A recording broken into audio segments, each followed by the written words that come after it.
Some see me as a cynic. They come in for the base, but they stay for the acidic. I've been on that paper chase, keeping pace for a minute, and I'm aiming to appreciate the moment while I'm in it.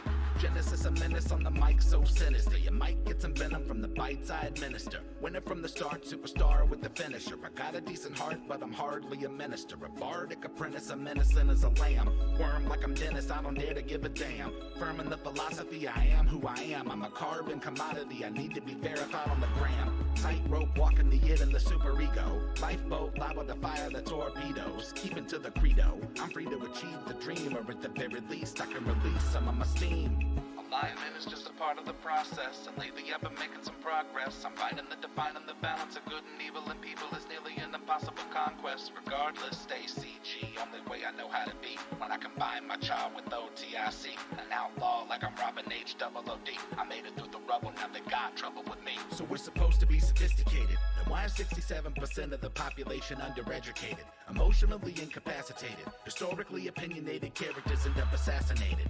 And that's okay with the people faking it day to day, capitalizing on capitalism. It's pay to play, waiting for data to make it fade away. Whether you admit it, we're witnessing biological decay of the human race. We're going to a new place, I really hope it comes soon. I don't do space, two-faced, trebling bass, running the rebel base, outpacing enemies in the interface. In your face like a zygomatic arch, I got them in lockstep, meaning my melodramatic march is effective, albeit rather subjective. I encourage you to pursue a new perspective. Alignment is just a part of the process, and lately I've been making some progress. I'm finding the defining the balance of good and evil in people is nearly an impossible conquest. Regardless, stay CG, only way I know how to be. When I combine my child with OTIC, an outlaw like I'm Robin H-double-O-D. I made it through the rubble, now they got trouble with me. Since the day I was born, I've been non-conforming. I put myself in a position to make a living performing. Haters should consider this a form of warning. I've been swarming on them like a storm, I'm global warming. I'm not the one, done been through too much madness. Mastered the wrath and the sadness. You would need an atlas to match where I'm at. The fat cat put a nerdcore rap back on the map, that's Yazzik. Weaving that underwater basket, rap till I'm wrapped in a casket. Snapping I'm back on the track like I'm Matt Foley. Stay blown like a fiberglass gasket. Gassed up, I'm a maniacal minotaur. Try to hit me with your best shot, Pat Benatar. Try to get me on that guest spot, but I stay on the lab, and that's where I'ma be until they put me up on the slab. It's magic. Alignment is just a part of the process, and lately I've been making some progress. I'm finding the defining the balance of good and evil in people is nearly an impossible conquest. Regardless, stay CG, only way I know how to be. When I combine my child with OTIC, an outlaw like I'm Robin H-double-O-D. I made it through the rubble, now they got trouble with me. Life is short, do with it as you please. You're the only person that you ever have to appease or search your weaponry by stepping in DSDs, but you gotta know that nobody gets any guarantees. Seize opportunity, embrace your development, replacing the elements, erasing irrelevance, facing the blatant display of decay and our elegance. Merrick was a man, not an elephant. Tell him on the merit of the self-reflection, minimize any malevolent misdirection, keeping them at a downright distant disconnection, an example of natural selection. And I might be slightly erratic, ghost in the shell, I'm a light in the attic, and I'm quite the dramatic, a minute for the attention, ready to ascend and transcend dimensions. Alignment is just a part of the process, and lately I've been making some progress. I'm finding the defining the balance of good and evil in people is nearly an impossible conquest. Regardless, stay CG, only way I know how to be. When I combine my child with OTIC, an outlaw like I'm Robin H-double-O-D. I made it through the rubble, now they got trouble with me. I'm like a falling star, I burn alone. I've got a heart without a home. Underneath this empty sky, just waiting for a sign. And it seems to me that gravity has got its hold on me, but I'm about to break free. Mothership, take me home tonight. Help me find a way to turn this darkness into light. Oh, mothership, take me home tonight.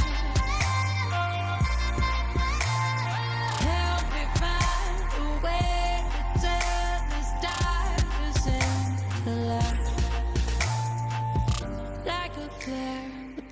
spark, a shadow wish into the dark. Far across the galaxy is where our dreams would be. And it seems to me astrology has got its plans for me. I just gotta believe. Oh, mothership, take me home tonight. Help me find a way to turn this darkness into light. Oh, mothership, take me home tonight. Help me find a way to turn this darkness into light.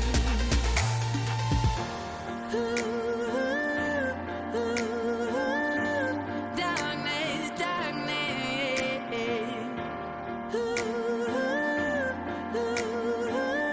into the light.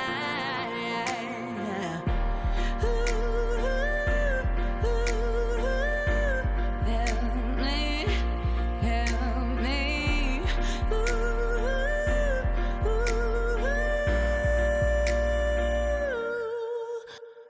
Mothership, take me home tonight. Help me find a way to turn this darkness into light. Oh, mothership, take me home tonight. Help me find a way to turn this darkness into light.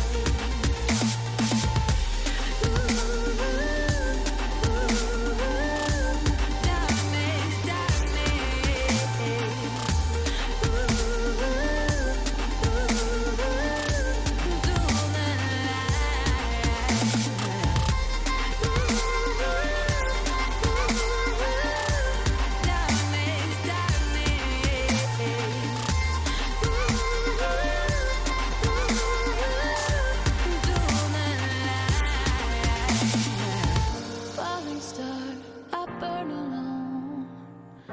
Got a heart without a home.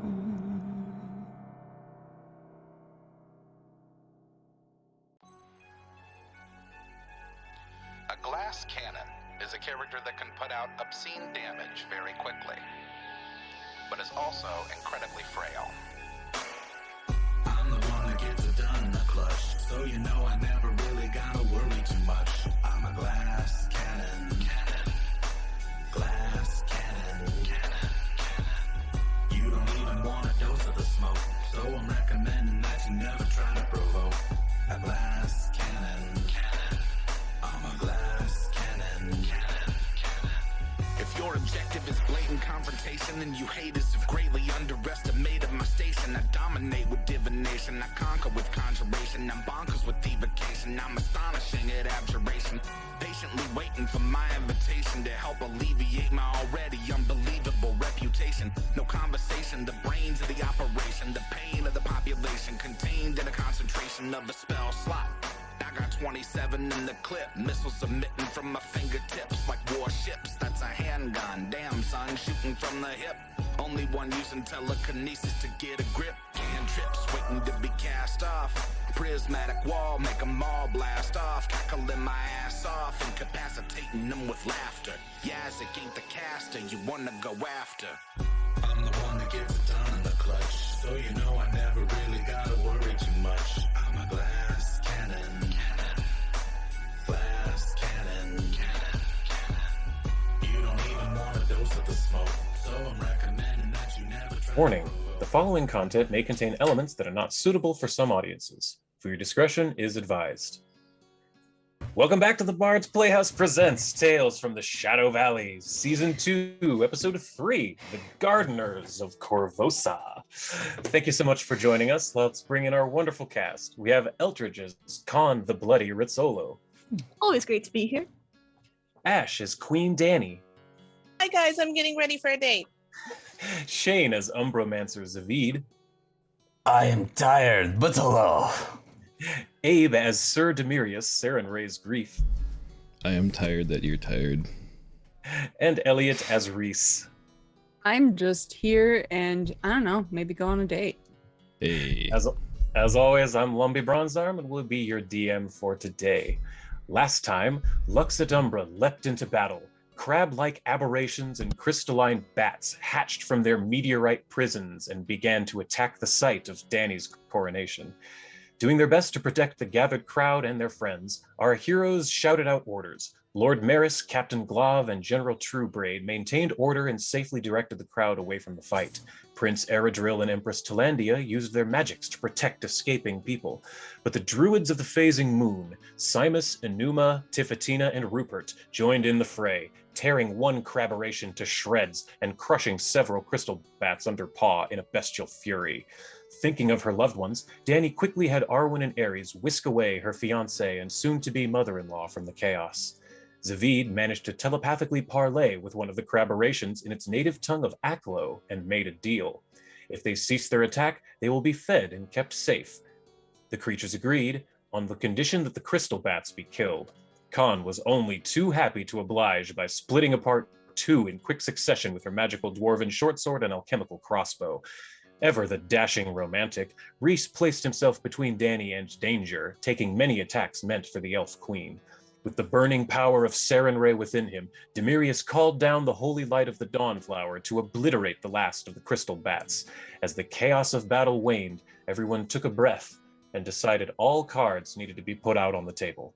The conjunction, Dany's siblings, the strange happenings in Osirian, and what to do next. Their new friends, the Craberations, Tongue Cutter and Brainy, are to be given a safe home with the druids of the phasing moon. The rumors of one of Dany's siblings being in the hold of Belkson made the next move a simple choice.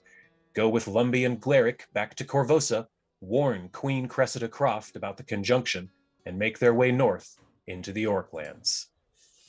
And that's where we are coming back today. Does everyone have that map up that I shared a bit ago? Should just be a tiny room. All right. Yes. So all of you were standing in a circle but a moment ago within the city of Druma on the steps of the cathedral at which Dany was just coronated. You are still wearing the crown upon your head. You're standing in a small room with two large circles and runes painted on the floor. It's a strange room none of you have ever been in before. When your eyesight returns to you, as you had the flash of bright light, Lumbee looks to all of you and says, well, welcome to Korvosa. Glaric, the large ogre, looks down and says, yes, so you're aware, you're currently in the Bank of Abadar in the north end of Korvosa. We have easy access in and out as diplomats of the crown. And he begins to walk a little bit towards the door to open it for you. Glaric, again, is he's 8-9 feet tall. He's small for an ogre, but he's still extremely large compared to all of you. And he opens the door and holds the door open for all of you, revealing a large stone building with hallways and doors that looks all made to be of polished marble. Dany will curtsy when he opens the door. Thank you. Yeah. Thank you. So this is a bank. So let's. Well, bank is it is a bank, but it's also a church. Could I get a religion check on anyone in the tower, please? Anyone who wants to roll. Ooh, I need to pull up my character sheet. Wait, no, my character sheet is up. It's just hidden behind the map. If you hit the up right arrow on the map, it'll maximize it. Oh, okay. Religion check. Okay. Wait, that was performance. My bad. More. Ignore that. No, that was all religion. That was? Oh, then ignore that too. Okay, so let's see. Your first one was better, Reese, so I'll just go with that. Thank you. Dany, you've barely ever heard of Abadar. The only reason you've ever even heard of Abadar is because of Lumby and Glaric, and you know that it has something to do with money, but beyond that, you really don't know this god. The rest of you, let's say Khan, Demirius, and Reese, all of you have absolutely heard of Abadar. He's one of the main pantheon gods here in Avestan, this main continent. He's the god of civilization, towns, roads, commerce, money, things of that nature. But Zavid, you're the only one who really realizes and understands that banking and church service are one and the same for the followers of Abadar. Their holy prayers are counting ducats, counting gold coins. One of the ways that they meditate is they have a scale and they weigh gold and they equal the scale with gold and silver. Banking and finance is truly integral to their spirituality. So it's not just that it's a bank, it is their church, but it is the bank of the city. How is Zavid feeling inside a bank? That's a great question. No. He does not see any actual gold coins or anything, so Zavid, you feel fine. I also understand the gravity of the place that we're in and the fact that not only is this 9-foot tall ogre who could flatten me with a single hit, but there's like the literal champion of the god that's like leading us through. Like, so anyway, this is the bank. Like, I think even if Zavid did feel an urge to steal stuff, I think he would like not do it out of pure physical preservation, like knowing that he would get immediately killed if he tried. I think Reese is in the same boat. I was Quite thinking honestly. I was thinking less stealing things, more like, does it make you feel like sweaty? I think I'm sweating just because I'm like, I don't know where Cabriri and Abadar stand, because I don't think Cabriri has anything against financing, but it's kind of like it's like being in the lunchroom and taking like a metalhead and like someone who's into arts and crafts, but not sitting at that table. And it's like they have no reason to not get along with each other. They're just into different things. You know what I mean? It's kind of like that. So he's just like, that's a very good way to put it, because I will, because of your role specifically, Zavid, I'll give you one more piece of information. Abadar is not a lawful good god. Like, Lumby is paladin-y, but Abadar is lawful neutral. He's more like a judge. He cares more about law. He's lawful, but he's not a good god necessarily. He's very neutral, but he's all about law.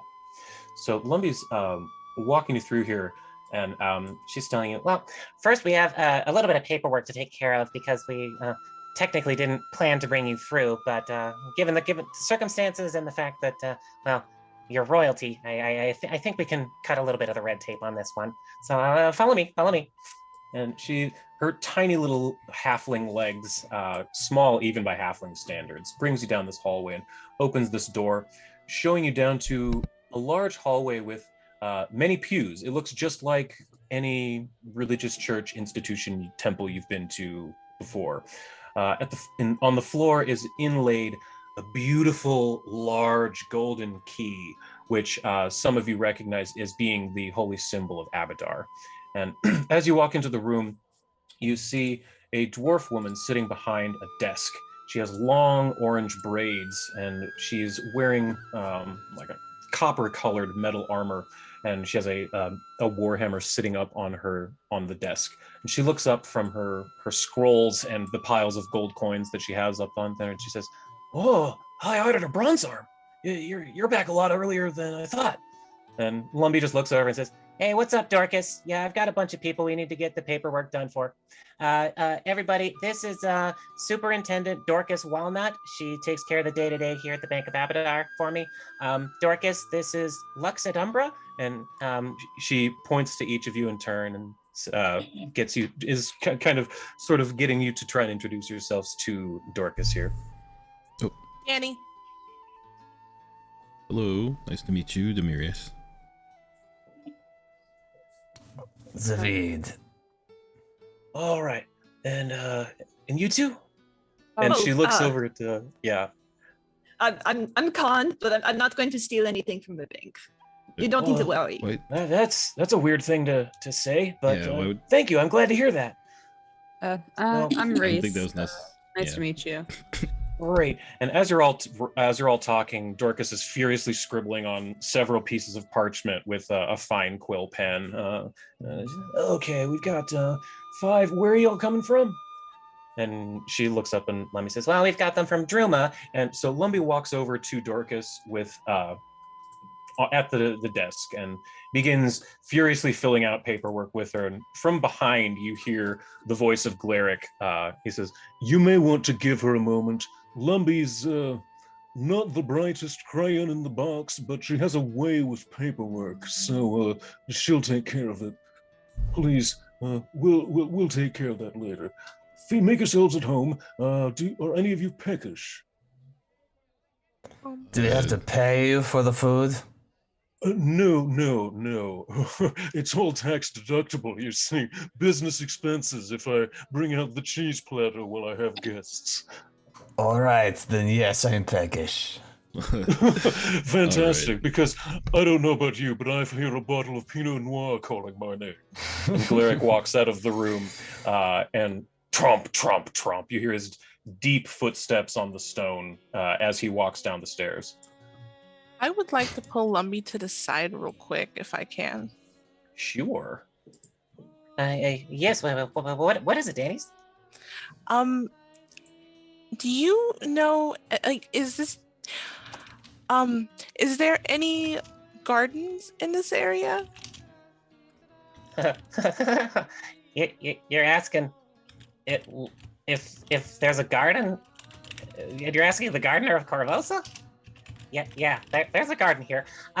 Back on the other side of town, we have we've got our headquarters for the garden. We call it the greenhouse. It's a little bit of an ironic name actually because it's built under a graveyard originally. But they're I love it even more. one of my partners, Jophiel, is an alchemist. Khan, you might actually be interested in speaking with her. You're the smartest person I've heard talk since her, so you might have some interesting things to talk about. But yeah, she has a garden above our headquarters. It's easy to get to if you know which if you know which torch to pull off the wall. I don't know which torch to pull off the wall. Well, I can show you when we get there. Oh. Well, you'll need a Okay. place to stay, right? At At least for the night before you head out. she'll look around. Yeah, I mean, yes. We have beds down at the greenhouse. You can stay there. Ketu will make some food. He's an amazing cook. And yeah, we've got plenty of books to read. Ooh. And I think I could get in a good sparring match with that one. And she kind of nods her head over Demirius's way. Yeah. Oh, sparring? That sounds great. You just said a magic word to Danny with books there.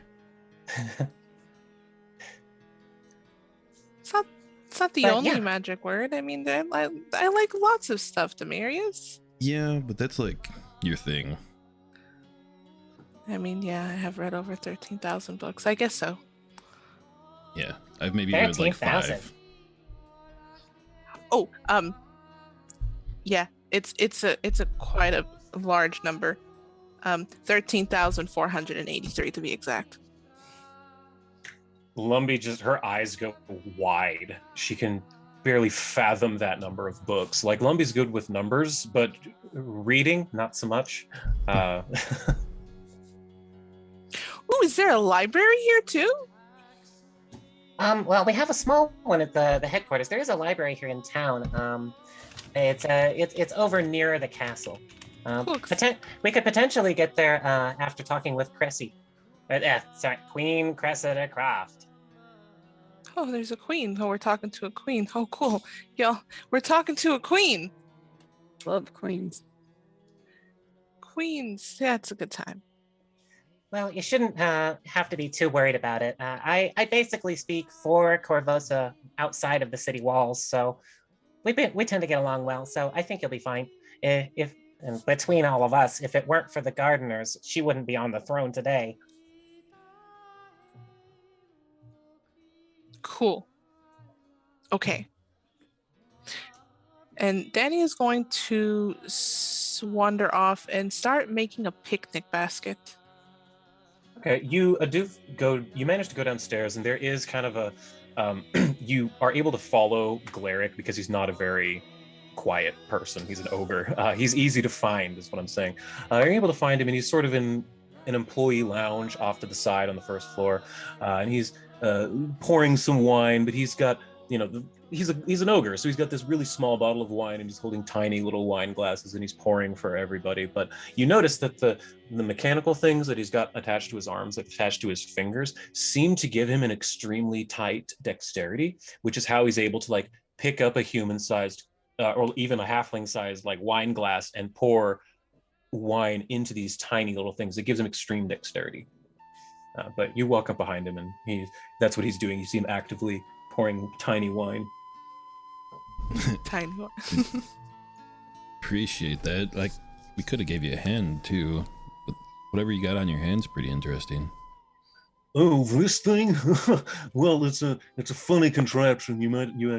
Funny you say that, because there's this charity that came through here a few years ago. There's Artificers Without Borders. They're these little these tinkerers of sorts who go into war zones, and people who lose arms, they get prosthetics and robotics and things of that nature to help them better their lives. This as you can tell, I'm not exactly the biggest ogre in the world. I was a bit of a black sheep in my time, so I was better with numbers. Most ogres can't go above 6. But this helps me to count the small monies, because your coins in these lands are very small. Well, that's very nice of them. That's very cool. Thank you, yes. And he kind of tacks his fingers like this, and it's very dexterous and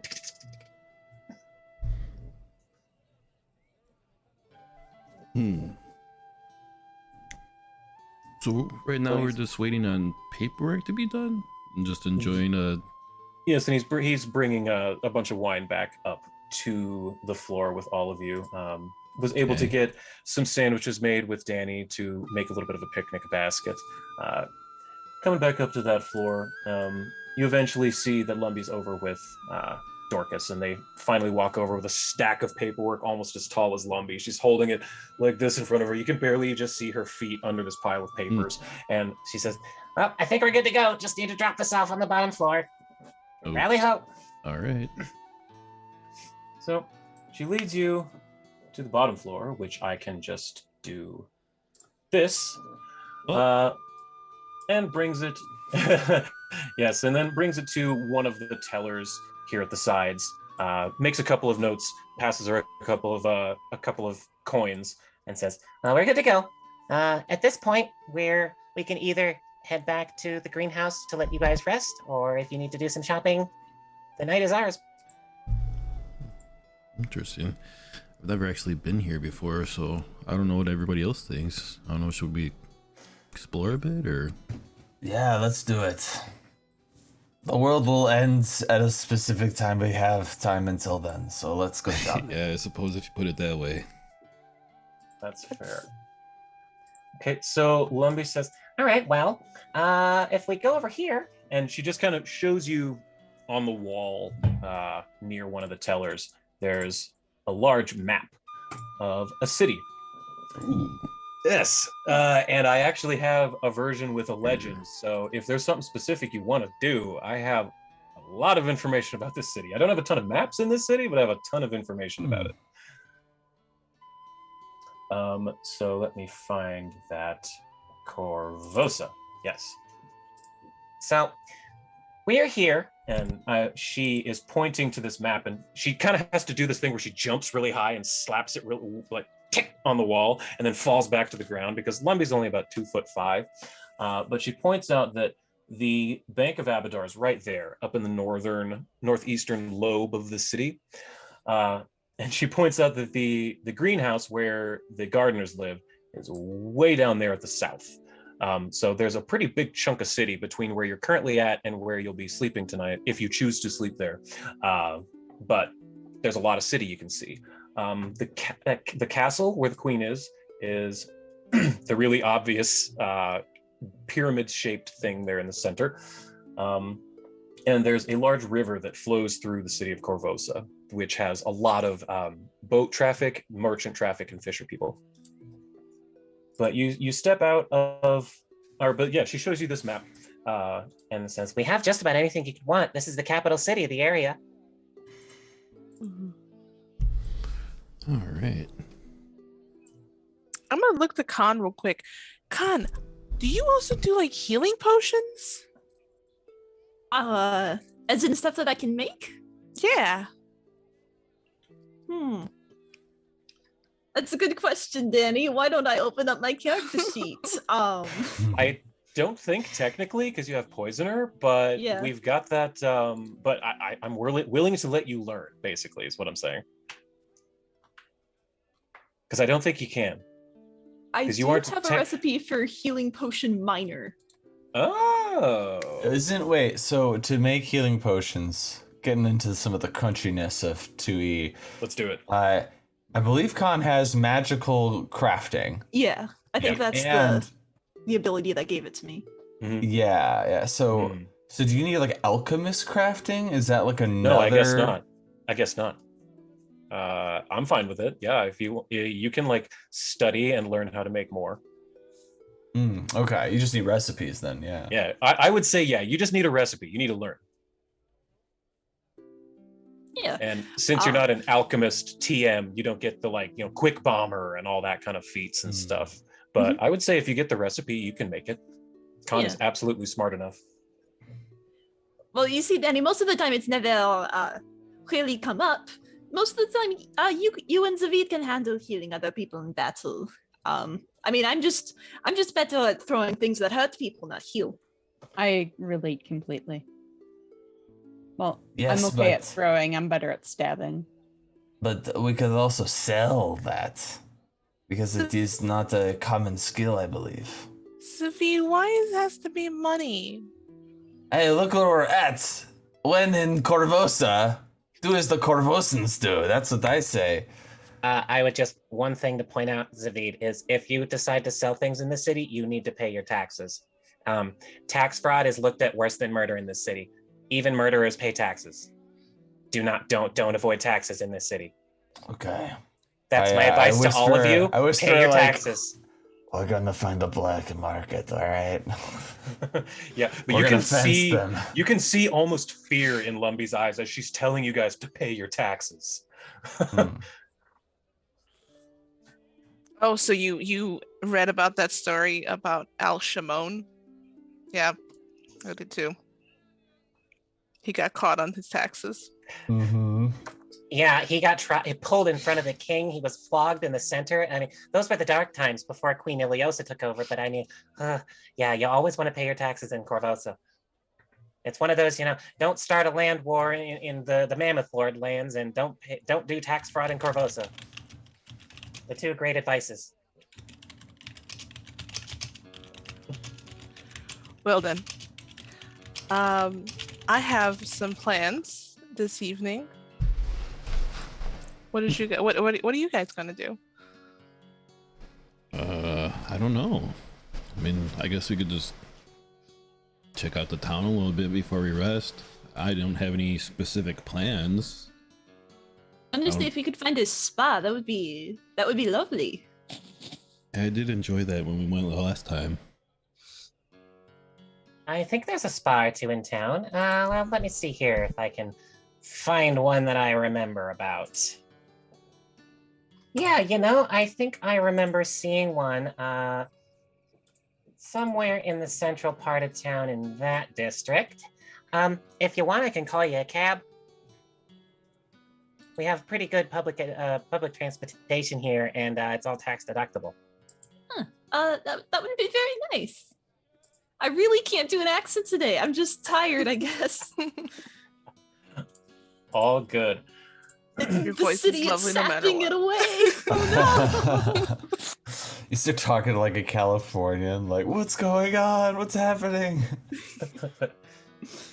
So Lumby goes outside with a small little like a badge. She's got a badge on her that she takes off, and you see her kind of flashing it out on the street. And within short order, a small cab comes in, a horse like a horse-drawn carriage comes by, and she waves it over, says a couple of things, points to all of you, and then she comes back and says, Well, if you get in there, they'll take you down to the spa that they called the Endless Wizard. It's down in the central part of Korvosa, and and then she reaches into her shirt here and pulls out like a small scroll that's got like a wax seal on it, and she hands it over. She just kind of holds it up to anyone who wants and says, this is a writ from the Bank of Abadar. It basically it'll pay for it. Just give them this. Reese And then will take it. if anyone needs to do any shopping while you're out, just take this one. It's good for about, I don't know, 2,000 gold or something. Here, it's tax deductible. I can write it off. and she just hands it to whoever wants it. Whoever wants taking it, fine. All right, so she hands it over to Zavid, knowing nothing about Zavid. So you just got a writ that's worth 2,000 gold, just essentially wherever in the city of Korvosa. Cool. Yeah. I stuff it in my hat. Oh, are you still wearing the top hat? Yeah. If we're going to Korvosa, you gotta dress the part. That's accurate. So if y'all give me just a moment while the taxi pulls you, I will have that set up for you. I'm going to pull Reese to the side real quick. Yeah. And like just wait for a minute. You want to get lost for a little bit? I have a plan. Okay, I should probably hand this spa thing over to. Who should I hand it over to? I don't know your friends. She'll look between Khan and Demirius. Probably Khan, because I promise you there's probably some blood in that fur somewhere. Sounds good. And I just take the coin thing that was given and do like the cool little like thumb flick thing, and it's over to Khan's direction. You're mute. Can I try to catch it by balancing it, like on the top of my nose? Yes, acrobatics check in the public. Yeah. And Danny, are you and Reese not going to the spa? Is that correct? Correct. Okay. Yeah. Let's go ahead and do that. So yeah, Khan, if you would please give me a acrobatics public, please. Fabulous. 31. You jump into the air and you catch it on the tip of your nose and then land on your feet, and it stays there, balanced. Yeah. All yours. Well, or it's all out of the end. Okay, so as the cab kind of, are you ditching the cab before or after it arrives to the Endless Wizard? After. After? Okay, so it pulls up and all of you see this stone circular building. It goes up about 20 or 30 feet. And as you're coming through Korvosa, a lot of what you see is very strange architecture. You're used to the stone buildings and cobble streets and all of that from Druma, but in Korvosa is built in almost like layers, where one set of buildings that's low to the ground is really old, and another set of buildings is kind of built just ramshackle on top, and another set of buildings on top of that with walkways and strange paths and rope bridges that go over the city. It's an extremely organic type city that's built in many levels. But this is a stranger building. It's a little bit older, made completely of stone, round, about 30 feet high. Going inside, you see that it is almost completely empty of people. Let me see here. But you enter in, and you see, ooh, that's not the right size. There we go. Now I can share. So you go inside and you see this beautiful area filled with water, wooden walkways, rocks, little waterfall paths. And the strangest thing is that along one of the paths you see a mostly translucent spirit simply walking around. Comes up to you and says, "Hello, may I be of assistance?" Yeah. We're here to enjoy the spa, I suppose. Yeah. One spa day, get us leave the city, please. Can I do a little Ah. spin and toss them the coin? Ah, wonderful. Still Grabs your the nose. coin out of the air, and when he grabs it, looking at him again, he's transparent. So you would think the coin would just straight through his hand, or you would think it would just, grab it like a solid. But it's almost like he's made out of warm jello, where it sinks slowly into his palm, and he makes a fist like this and looks at the coin and says, "Welcome to the Endless Wizard. I'm Ferdinand, and I am here to make your stay a pleasant one. Please enjoy the natural hot springs of Korvosa." Can I make a check to see if this guy's undead or just like an ooze man? Absolutely. Give me an occultism check in the tower. Yeah. It's just the skin condition we learned. Yeah. He is a plasmoid. You've only ever heard of these, but you've also mostly only heard that they live subterranean. So it's odd to you that he's living in a surface area. But yes, he's a bluish, transparent, humanoid-looking man. His face isn't really detailed enough to make out if he's an elf, a human, a half-elf, an orc, any of that. He's just vaguely humanoid, but also very translucent and made up of a type of goo. But he introduced himself as Ferdinand. He's created a shape that's like a facsimile of what he believes humanoids to be. That's right, yes. There's eyes, a nose, a mouth, humanoid features. Bilateral symmetry, he's doing his best, yeah.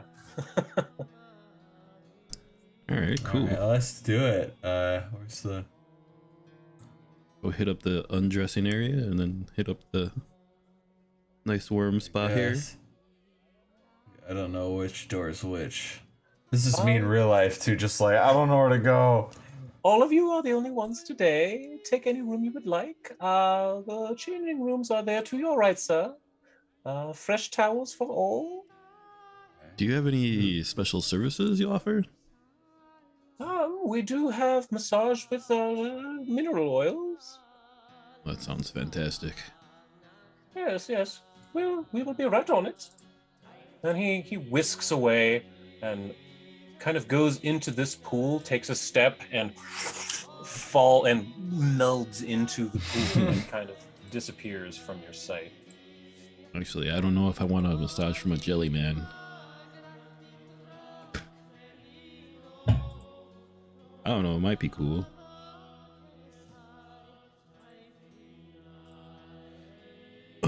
So, after we're all done with this, you guys have any plans? I guess I'll hit up a library or something. Yeah, probably obtain some information. A city like this has to have a lot of, knowledge and things that we have not yet come across. Truma's nice, but Truma is more traditional. This is a bit more cosmopolitan. Yeah. Perhaps they've got a bit more pooled information here. Did you need anything, Khan? I know they mentioned that alchemist. That might be interesting. I mean, it would be nice to meet someone else. Yeah. I mean, maybe they have recipes that I just don't know, and I could just... Something that's useful to make people bloody beside yourself? Mm-hmm. Yeah. You know, it's odd. Maybe I'm just getting spoiled, but I'm getting too used to these spa days. They're really nice, Yeah. Well, What's that? Sorry, we are kind of putting I ourselves thought that was in me. I danger. grabbed That was my me. character No, at the that same was- time. I was like, that what did was- I do? That was 100% me. That was my bad. I didn't lock a thing. That was my fault. Sorry. That's okay. I just got out of the corner of my eye. The map started freaking out. I was like, wait a minute. That was me. I forgot what I was saying. Yeah, the water feels wonderful as you dip yourself down into it. It is much warmer than it looks, even though it's not steamy. You feel like it should be steaming for being this hot, but you lean into it, and it's almost like when they talk about floating in the Dead Sea is really easy because it's super salty, so you float no matter what you do. It's kind of like that. Like, you can tell that this is a thick mineral water that it's almost like it's got a pressure on you more than water. It feels good. This feels like being buried under hot earth. Yeah, it's not bad though. Nah, that's a good thing. I like that. Oh, I It's suppose, like, yeah. Feels Imagine more homey. being buried alive in a grave, but instead of it being cold and damp and decaying, it's revitalizing. That's what this feels like. Oh, back to Yukon. I think I remember what I was saying. Well, we're kind of putting ourselves in dangerous situations and kind of almost throwing our lives to save the world here. So I think we might deserve a relaxation day here and there. You know what? You're absolutely right, Demirius. I'm giving up on an accent for now. I am so That's okay. tired. Oh no. Give it up. The It's all water good. drains it. No. It giveth and it taketh away. all that stress put upon us. I mean, it's nice to release a little bit of it. Mhm. Don't drink the water though. It does weird things to your voice. I noticed that. Listen, water.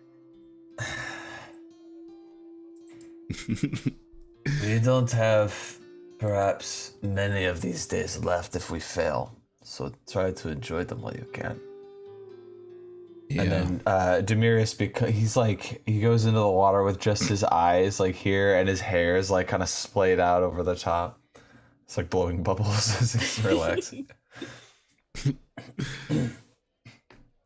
Few minutes go by. You're having a wonderful time. You see from the pool to your south, you raising up, you see Ferdinand. Oh yes, for any of you who wish, the massage is ready at the north end.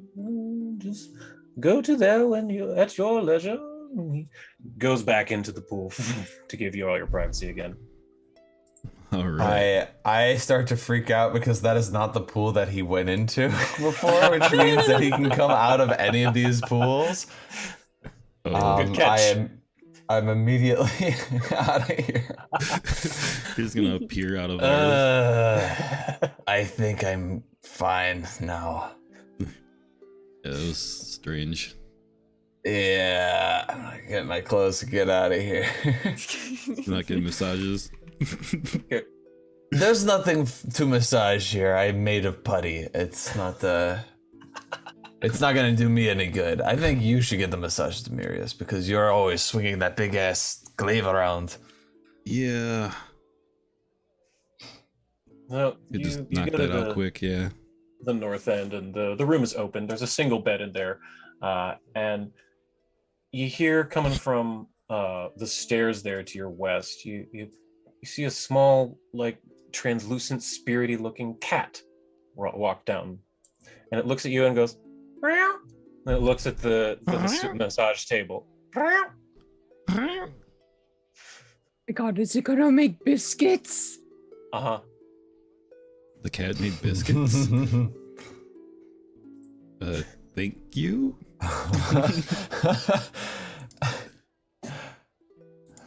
I guess I'll try a cat biscuit. Okay. No, so you. No, it's a phrase. It's a phrase. Oh. A turn of phrase. The It's not kneading. literal. Your massage is getting a ghost kitty massage. Oh, okay. Well, I mean, I'll have a cat biscuit too. There you go. There's cookies on the table Oh, okay, in the cool. shapes of cats. But yeah, you lay there on the table face down as you do for a massage, and this cat jumps up on the table and it lands on your calves, and you can tell it squishes down. So this is clearly another plasmoid like Ferdinand, and it begins to slowly walk its way across your back. And at first, it hurts, Yeah. you know, because you got these claws, but they're also kind of squishy. And but It's after like a pulling moment, up my skin yeah, as it's it's pulling up, massaging me. but at the same time, it's like imbuing your back with these, like, you know, icy hot. Yeah. it's like icy hot, but it's like getting pulled up and then pushed into your skin as this cat is kneading into your muscles. So it's like, but it's like not cutting you, but it almost is. So it kind of hurts, but it feels really good. And then you're icy, and then you're hot. But you can tell it's going deep into your muscles. Thank you, kitty. Just walking back and forth along your spine and along your arm muscles as well. I don't have any meow mix on me, otherwise I'd get you some. After about 5 or 10 minutes, the cat jumps off the table, looks at you, goes, "Meow," and it grabs a treat off of the table and retreats back up the stairs.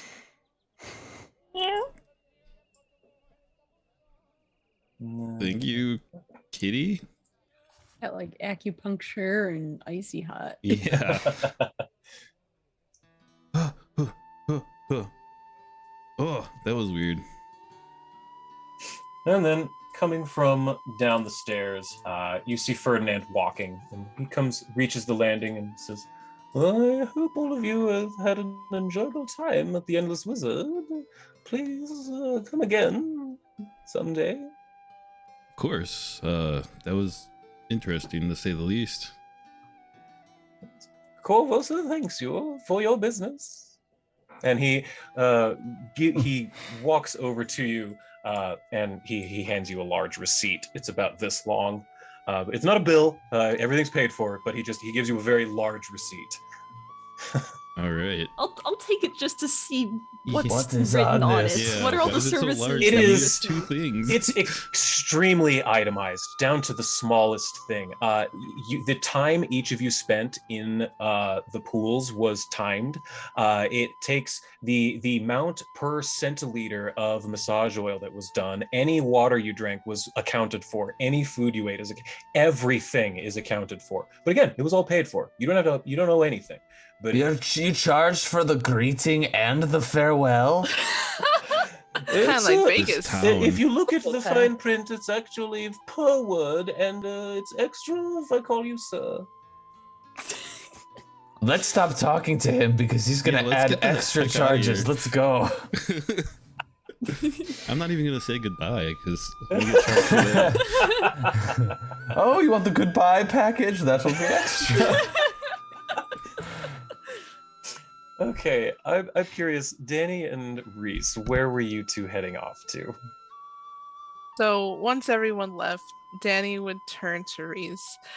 You remember we always wanted to go see the gardens and walk around, but I couldn't do it because hey, So- the tower. Yeah, no. Yeah. Wait, are those gardens here? No, but Oh. there's a garden, and I figured a garden's a garden. That works for me. Yeah. I think that'd be great. Sorry I'm quiet around your friends. I just don't know them, but I like Khan. Khan's adorable, and I think we'd get along well. Khan is adorable, especially when she has the blood on her. It's just like it's like an added flavor. Yeah. Yeah, no. Definitely extra character. Yeah. And then Yeah. the nose thing, like I don't even think I can do that. That's She's quite talented. Yeah. Really talented. She's fun. Demirius is great. Zavid is great. It takes a little getting used to, yeah. but they've become more family than my actual family. So Not for Yeah. nothing, but your family kind of sucks. they do. Like they're hot, but they suck. You know,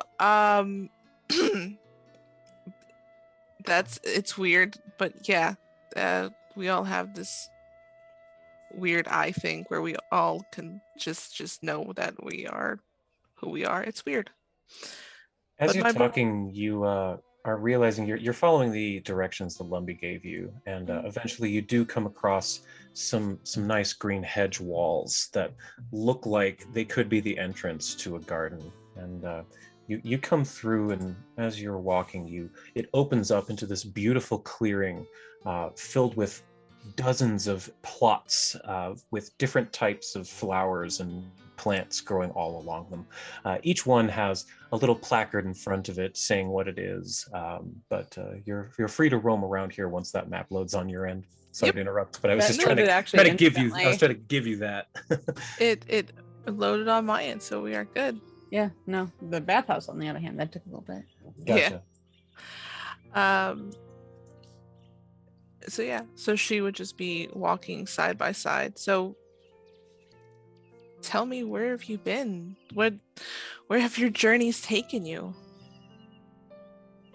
I don't even know the names half the time when I visit them. Like, after I completed my services of what I needed to do, which was very annoying, I didn't want to do it. Like, I grumbled quite a bit, but then, you know, family was just like, come on, you got to do it. Just look, you might find different treasures there. And I mean, the experience was the treasure, kind of like you, but like, I'd rather not have someone riding my ass all the time on what I'm doing and where I'm going and telling me what to do. I hate being told what to do. Hate it. So after that, everything felt a lot better. So past, like, you know, 10, 20 years or so, it feels like just taking experiences in and yeah, no, I've been able to travel a little bit more than I thought I would. But I think, if anything, despite the stupid war, I was able to get a little better handle, I think, rather than from when I had my climbing days. I'm still good at climbing, but yeah, I've gotten to know some nobles and I've got some name notoriety here or there. So while I can get in trouble, they trust me. Which is really funny because I've stolen a lot of shit from people.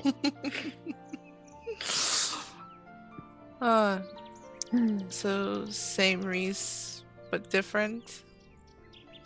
More worldly, I'd say. I thought she was always quite worldly. I was just barely worldly, but I guess I only seemed kind of like that because, you know, you didn't know too much more than that dumbass castle, and I'm glad you're out of it. I wouldn't say that. At that point, I read 6,792 books, so I knew more. That is true. Yeah, that is a lot of books. And I think they're just gonna like I'm just gonna move them just like they're just like walking and talking. Yeah, go ahead, move around. I know this is dumb, but if you're curious, I have names for every single thing here. Oh my god. I love that. I Me love too. that, you giant nerd. Yeah, I have. What I are have the so purple much. flowers? The purple and blue ones. Go to them. Oh wait, sorry, that's Danny. Those ones. Yes. Those are. I was actually looking at those for a moment. Me Is too. that? Yeah, Is that the one? That would be the one. Those are elven lilies. Oh, that's fitting. Isn't that a little perfect? I love them. I love them too. I finally made my flower cannon. So if I had the books though, like that's a lot of books that you can learn about the world that way. But Just because you happen to be standing next to it and you're engaged to a half dwarf, Danny, I just want to point out the one to the red ones just next to you. That's dwarven saffron. Oh, my whole ass heart.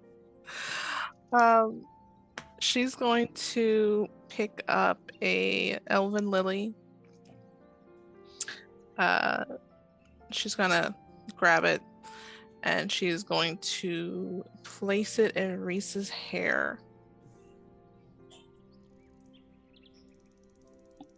There. works with the color, huh? It does. Yeah. You've only gotten more blue. Yeah, I don't know how that happens. Like it was kind of like silvery with the rest of the white, and then it turned bluer and bluer. I don't know. I might need to get somebody to check on that and see what. I'm not a gene person, but yeah, no. Blue is becoming deeper over the years. I think it's perfect. Yeah, that's good. And And then Reese is just kind of like shy and awkward.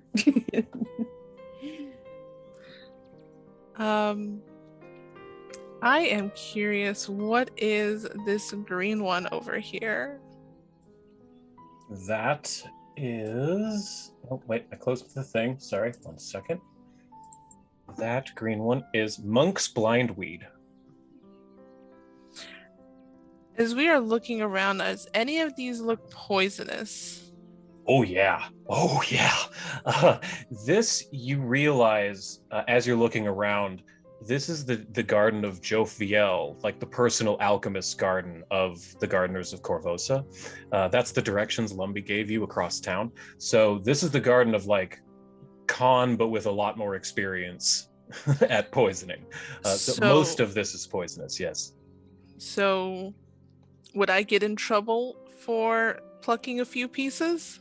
Probably not here and there, but you just be careful. You don't know what's gonna harm you without, you can roll nature checks and stuff if you want. I have detect poison. Oh, cool. That's very handy.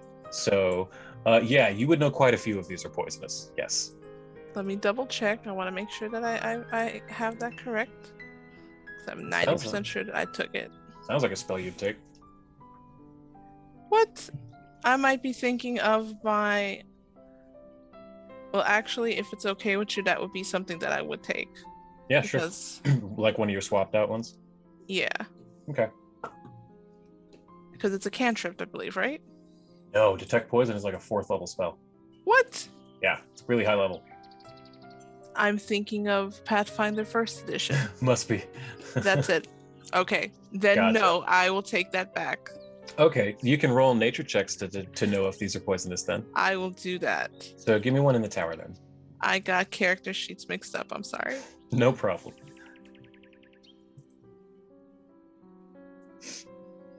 Could just start eating them. See. Yeah, sure, Demirius. It's kind of funny because you would think, well, isn't poison a lot less of a thing than like magic? Like, why would that be a high level spell? But it's like it's more complex though. Like magic is just, do you detect it? If it's around, it's around. But with poison, it's like that's something that's like super specific. It would require more experience. Well, in 1st edition, it's a cantrip, so that's why I got confused. Makes sense. So Yeah, weird. with that roll, number one, you do know that dwarven saffron is poisonous to non-dwarves. One of the things that Bruce has taught you is that dwarven cuisine is actually quite dangerous for non-dwarves, because think about how most spices are technically a plant's defense mechanism against being eaten by specific things. Like hot peppers. They're hot because they don't want specific animals to eat them, but other animals like birds can totally eat them. So and dwarves are really poison resistant. So what most people would consider poisonous, dwarves just consider spicy. Yeah, so dwarven saffron, or like potato leaf salad, or eating the leaves of rhubarb. Anything that would be poisonous to a human is kind of just spicy to dwarves.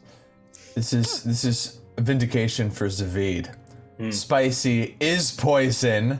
He was right all along. He was right all along. Yes, Zavid was right all along. Throwback to last year. Yeah, right. That was a while ago. The other ones you get the sense are dangerous are the 4 in the center that are kind of walled off. Those seem to be particularly dangerous plants. And then, a few others are in this area are poisonous as well. Okay, the ones that are walled off, I'd like to try to grab one. Okay. And I'd like to try to put it in my bag as a gift for Khan. All right. Which of the 4? Dealer's choice. Okay, I have them numbered out, so I'm just going to roll a d4. Okay. So that's a 3. So that's the one closest to you. This one. Okay. The sign in front of it says Asmodeus agaricus. Ooh. It's a big mushroom cap that kind of it seeps this dark red black goop. It's like a tar that kind of slowly goops off of it. I love it. That is disgusting in the best of ways. Love it. We can make something with this. Okay. What would you like me to roll? Let's go with another nature check. This one can be public.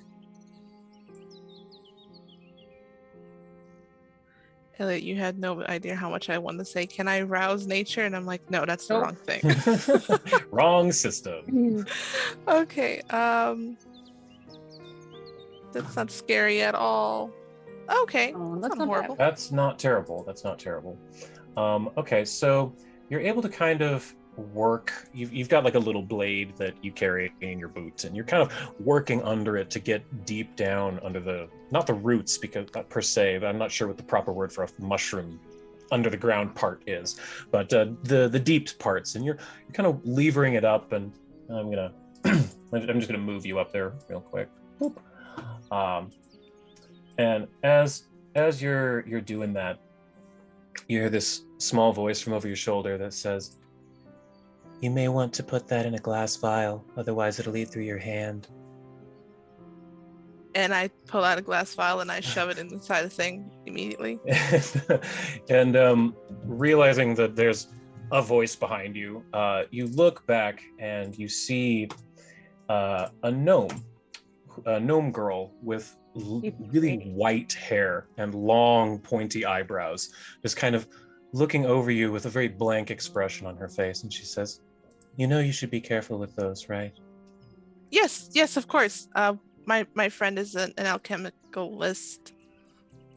Ah, I see, an alchemicalist. And hearing you mispronounce alchemist, she grabs the mushroom and the jar out of your hand, and she puts it inside for you, caps it, and says, "Make sure you give this straight to her."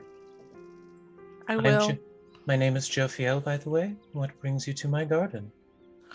Oh, this is your garden. Oh, it's beautiful. And she curtsies and she'll put out her hand. Danny, Queen of Druma. I think that's that's the title now. As you say that, her eyebrows at the points twitch just a little bit. That's the only sign of shock that she gives to you when you say that you're a queen, and she says, "Ah, yes, I had heard of the new Queen of Druma. I had heard that Lumpy was at your coronation. You are here." We came here with Lumpy and Cleric. Ah, Cleric. He is fascinating. Well now. I You do must- any sort of check on this person because Absolutely. Yeah. Absolutely. Give me a society in the dice tower, please. Okay.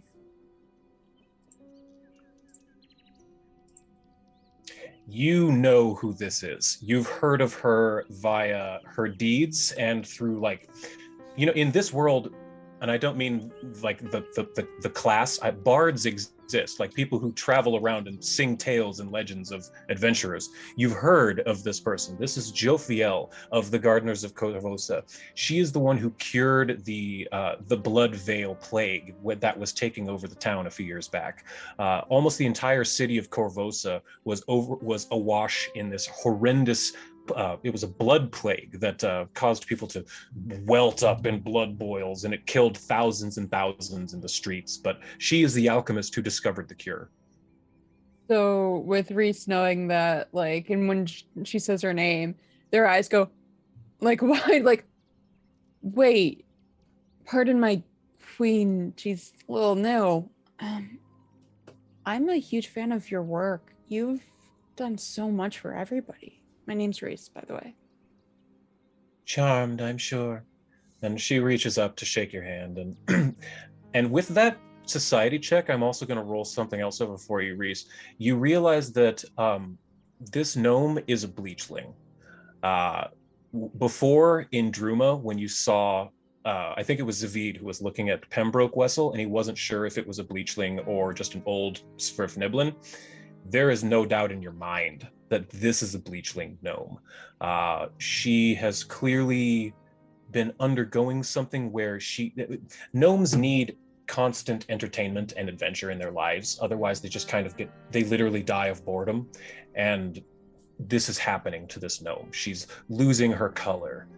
She has hardly any color left in her hair. There's a little bit of black, as you can maybe see in the image. There's a little black up in her scalp, right up in here. But beyond that, she's very pale and very monotone, very slow, very calculated in her manner of speaking, if you hadn't noticed. Yeah. But And I that's what would you know pick up. this though too, right? Yes, you pick all of that up. So knowing that too, I'm just like, I know this is your garden, and we've got a long adventure among us, but if you would want to, if the queen is okay with it, would you want to adventure along with us for a little bit? I know this garden means a lot, and I don't know if you have anybody to look after it, or if we can get Lumbee to kind of be that person while we're off. But I appreciate everything you've done, and I think if you want to get out a bit, I think our group would love you. She almost sounds like a cough at the back of her throat when you suggest Lumbee take care of her garden. It's kind of it's halfway between a cough and a laugh. It's just a strange sound that it's very uncomfortable to hear. But she says, I do not think Lumbee has the cognitive capacity to take care of this garden properly. I love the girl to death, but she would be the death of everything you see. Hopefully she doesn't kill herself on half the poison. Oh no. Honestly, Oh, no. I'm amazed Lumbee hasn't killed herself every single day since we met. That It makes has to be all on the wrist. She's a disaster. I've only just met, so. If you have a problem that needs flattening, point her towards it and let go. But if you have anything that requires any thinking, don't let Lumbee. She thinks she's smart. But she's very smart. No, my dear sweet child, she's not. Oh. She's I've known her many years. She's not smart. Believe Oh. this one. Oh. I thought she was very smart. You're sweet The for saying so. confidence. Anyway, welcome to my garden. Welcome to the greenhouse. May I show you around? Absolutely. Please. And with that, And- I'm gonna.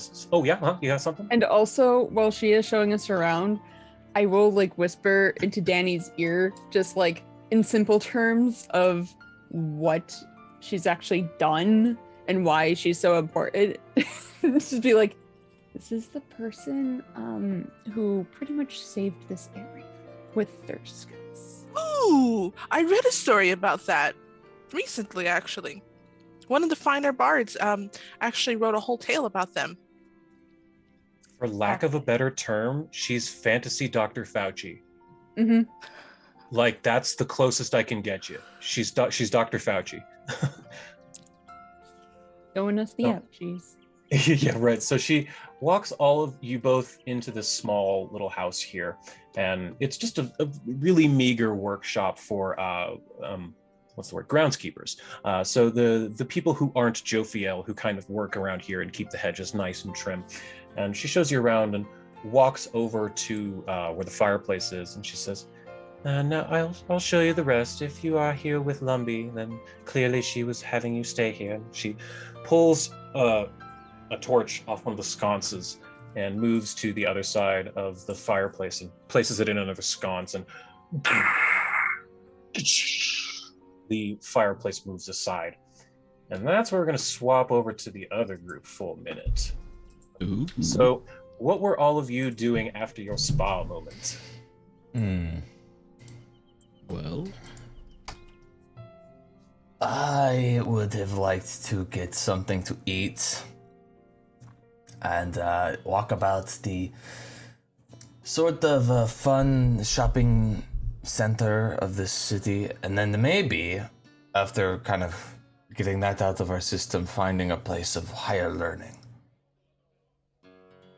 Personally.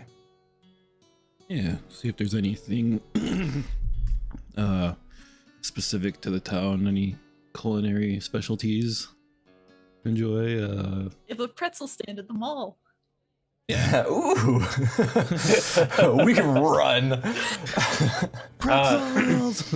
Lumbee did mention that Ketu would definitely make one of her party members would make food for you.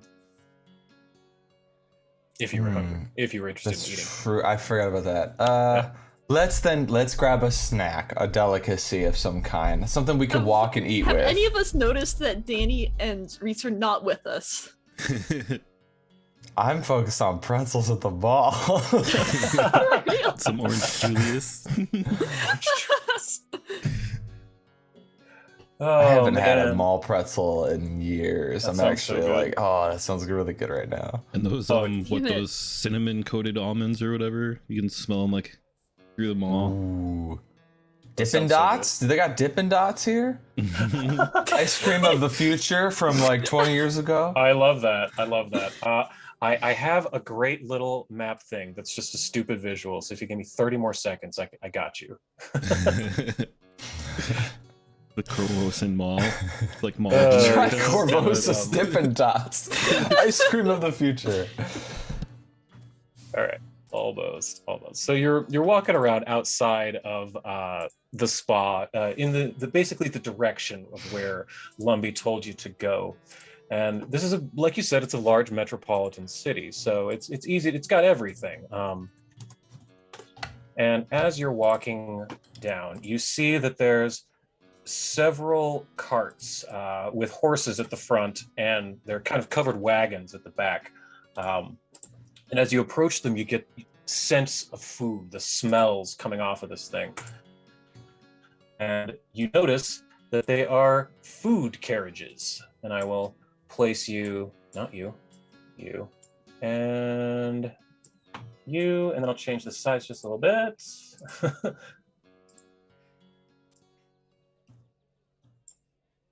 There. Okay, let me replace all of you. Sorry.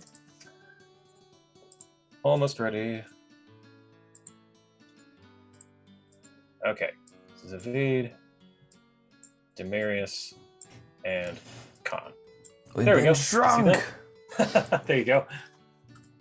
So yes, you see these carts that have all different types of signage on them. One of them says Dwarven Fusion. The other one says Elven Tacos. Another one says get your Tiefling Sushi here. All these different types of. It's a very posh type area.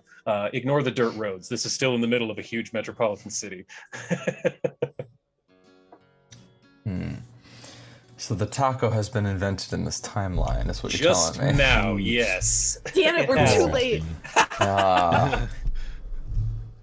Well, I'm gonna have an elven taco. I gotta try it. All right, so No euphemisms at all. I No don't know about getting euphemism. sushi on the back of a food truck, but we are. in Yeah, I don't know Port about Town, that. So that might be good. I'd try it. Yeah, let's try Steve it. would eat anything. Let's get a little He'll bit of try a little everything and bit we of can all share. everything. Yeah. Yeah. that's true. Zavid will eat anything. Didn't you eat? Were you eating dog in the first session? Yeah, I You were took a in- bite out of a dog that had bitten me. Yeah. Yeah, you bit back. That's right. So you go around to each of these food carts and you get a little bit of everything. You know, you when in Korvosa, do as the Korvosans. You're getting a smorgasbord of all these different types of food, and it's really like, you know, going to a New York City and just sampling everything in Times Square. I've never been to New York City. I don't know if that's accurate, but it's getting different cultural foods from all over the world, all in the same place is what I'm trying to get at. So yeah, you get this elven taco, this dwarven burger. You get a vegetarian. God, I can't even come up with another thing here. There's an old Isoki place that has some traditional Isoki bread. Pho. But yeah, you have a plate piled high with all these different things. They're different. They're very spicy, but not like hot spicy. You know, like the exotic flavors and profiles you not expect. Zesty. Zesty. That's a great word. Yes, you have a lot of zesty food. It's an experience of the palate. Hopefully they have stuffed pretzels as well. Oh yes, there's Jalapeno all cheese. kinds of twist bread with melted cheddar.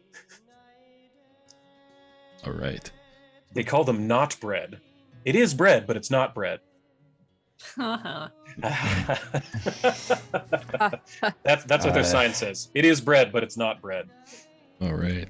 As he's eating, he's just like, I think they put too much of that spice on all this stuff. It's like the meat already tastes good. You don't have to add stuff to it to make it taste like something else. And he continues to eat. Yeah, that's not stopping you. I'm Never just would. saying, like, I think that they must have blasted out their own taste buds because they keep having to add all the spice to everything. They don't need to do that. I don't think you're just used to that kind of stuff. Bring one back to Danny, see how she feels about it. I will say though that this not bread is the shit. Yeah, this is very good. This is super good. It's simple. You add a little salt if you want. You don't need to. A little bit of the cheese if you want. I like that. They give you the option to have it your way. You gotta dip in If sauce I ever too. have a restaurant, that's gonna be my tagline. Have it your way. You see a lawyer pop out of an alleyway with a cease and desist letter that says you can't use that within the city walls. Who is the burger regent? I don't know this man. The burger lord? Who is he? What the? Lord Burger House in the Fifth. It looks like the guy with that mask on to the lawyer. It looks like the king, yeah. Hamburglar. Yeah. The Hamburglar and King mix. Yes. Ooh. Oh my Like, God. so there's like The- a little bandit around, but it still has the. Yeah, but his eyes, he still wears like a mask that has the eyes that are like super wide and scary looking that they Oh, used way God. too long in commercials until they were like, this isn't helping our sales actually. Yeah, this is creepy. Yeah. Oh Lord. So are you going to the library first, or is that a tomorrow thing? Let's do the library first. Okay. And then we'll meet up with everyone and we'll get actual dinner from that Lumbese person. You got it. That is not the right link. That is the right link. So you're realizing that the area you're in is sort of campus. It's a campus area. So that's why there were so many of these food carts here, because there's students everywhere. And you're pretty give me society checks, actually, the three of you in the tower, or to see if you Sure. can find your way around town without directions, because none of you have ever been to Korvosa before. We got Khan. Khan's like gonna be able to get us where we need to go. Yeah, luckily, because if you had me, you would exactly know. True, Mhm. Reese is amazing at society checks. I don't even have a bonus. So, Khan, if you can throw a society for me in the tower, please. That's great. Society? Yes, please. Yes, one sec. Cool.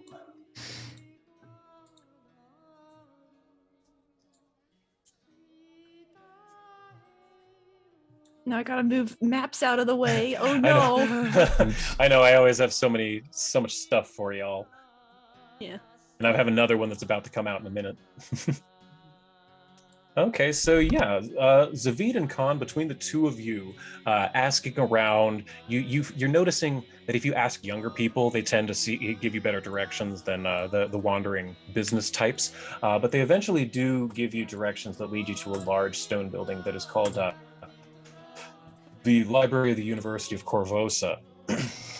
So you come out front of it. There are large stone statues, big archway, in Elvish up top in the archway. It says, "Enter here, all ye who wish to learn." And has that loaded up for you? Or is it still giving? Is it still trying? Still waiting. It's still trying for a second there. Still chugging.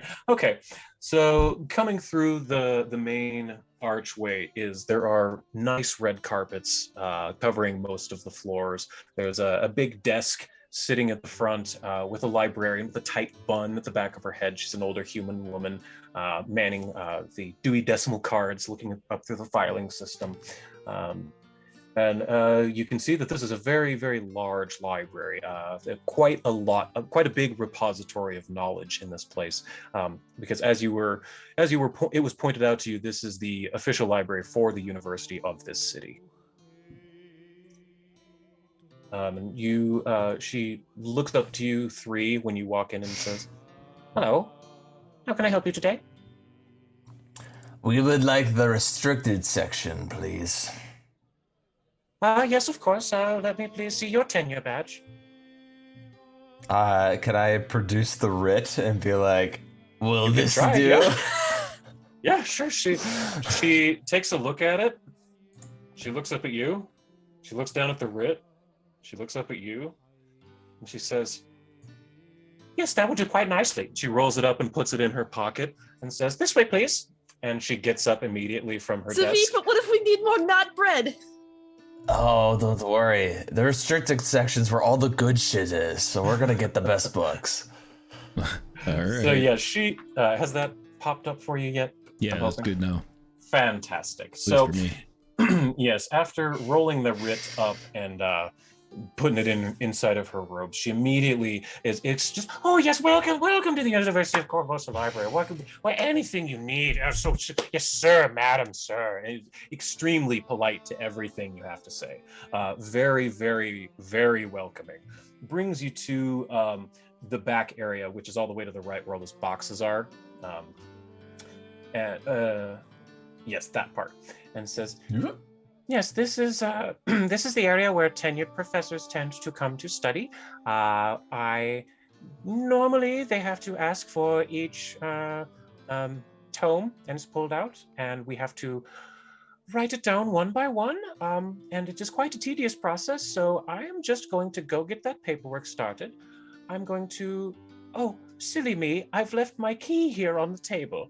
Pardon me while I go do a bunch of paperwork and forget that you're here." And she scoots out of the room and closes the door behind her. Oh darn. This is the best. Let's go. And You just gave her Zavit's gonna more go to money town. than she makes in 5 years. So, yeah. I mean, I don't know got about you all. You access. can do what you like. I'm raiding this restricted section. I want every single book on the history of the freaking aligning cosmos. I want to know like what historically has happened by like direct sources. I want to know, like who's Rovagog? What's his deal, right? And what's his relationship to everybody else? I want to know about Sirion. Yes, I want to know more about that. Hey, if there's necromancy stuff in there, I want it. I want that stuff, and I'm not giving it back, and that's okay because she doesn't care anymore. So I'm taking it. She don't give no shits about what you do in this room. Yeah, you just gave her a lot of money. So yeah, necromancy books of it. You're able to find quite a bit in here. I want to give me 3 specifically you want to look for right this second, so I can kind of put my thoughts together. Give me 3. Okay. I was gonna. What do you guys think? I was gonna. Yeah, each of you pick one. How about that? Each at of you least pick help one. Yeah. with like the religious aspect type, I guess, because I'm familiar in Rovagug and all those gods as well. Figuring that out. That's related to it. Okay. So I guess I'll so- look for those. Right, you're looking for religious texts. Okay. Yeah, religious like history, pantheon, relationship type stuff. Yeah. Mhm. All right, Khan, what would you be interested in finding in this room? I guess I could look through I guess if there's any historical documents relating to cult activity that might be significant. Okay. You find that there. Okay, so let's start with Demirius. You're looking for stuff about the pantheon, right? Like about Rovagug, the gods themselves, right? That's kind of what I was getting from that. Okay, so you're finding that Rovagug is the devourer, the destroyer. There's essentially no redeeming qualities to this being. If it's released, it will eat everything indiscriminately. It will start here on the material plane. Eventually, it will jump over to the astral plane, start devouring there. From there, it will jump plane to plane to plane, devouring everything. Even the gods in the 9 hells will not be safe from the devouring of Rovagug. So even things like Asmodeus, the god of devils himself, has a vested interest in this not happening, right? Because if the 9 hells are devoured, what will Rovagug rule over? Yeah. So only the truly, truly mad gods want this to happen. which is why it's not that many of them. And you find that Rovagug was released once before, but it took that entire war to seal him away, and it took an alliance on all of Galarian coming together to fight the forces of Rovagug that had released him in the first place. So it took all this huge group of gods just to fight and defeat Rovagug himself, and it took armies to defeat the forces that released him. So you're starting to get the sense of scale of what you're going to need when this finally happens. You're going to need armies, not just allies. Oh boy. And so Zavid, or I guess if you have something to say, go ahead. Well, I don't know how 5 people counts as an army, but we might need a few more people.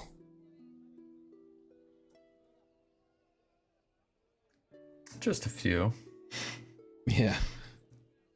A handful of people to help out and we're good. Yeah. Maybe if we convince these people here in town that we don't have to pay taxes for a little while, they can fight for us.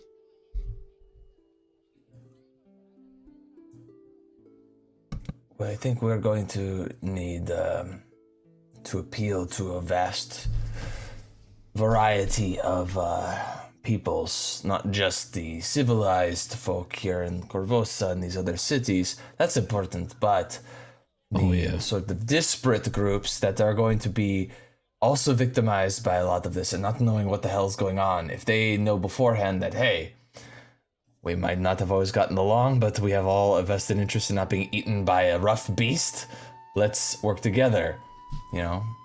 I think that is what we're going to have to end up doing. Just like us, I mean, normally we wouldn't even ally ourselves together because of our gods, but here we are.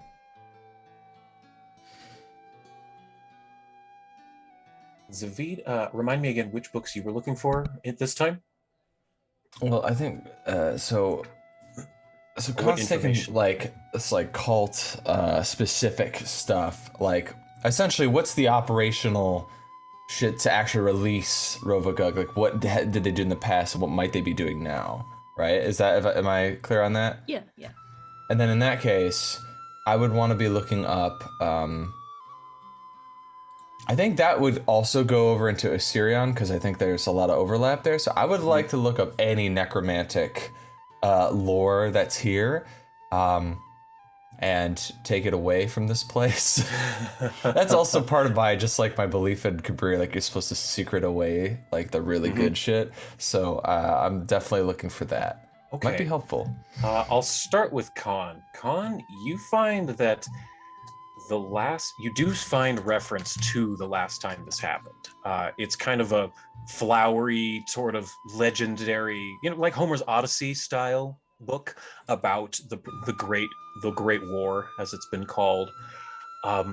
It tells you that one thing you did know is that some gods died. Some that you knew that we know the names of, some that have been lost to time. The one thing you didn't realize is not all of them have been found. So there are unaccounted for deities, which strikes your thoughts. The other thing is that these cults, they take advantage of the natural phenomenon like the conjunction in order to enhance their magics. So when Rovagug was put into his prison, it was enhanced by the magics of the conjunction itself. So the same magics that put him there are the ones that are going to be manipulated to release him. Gotcha. Yeah.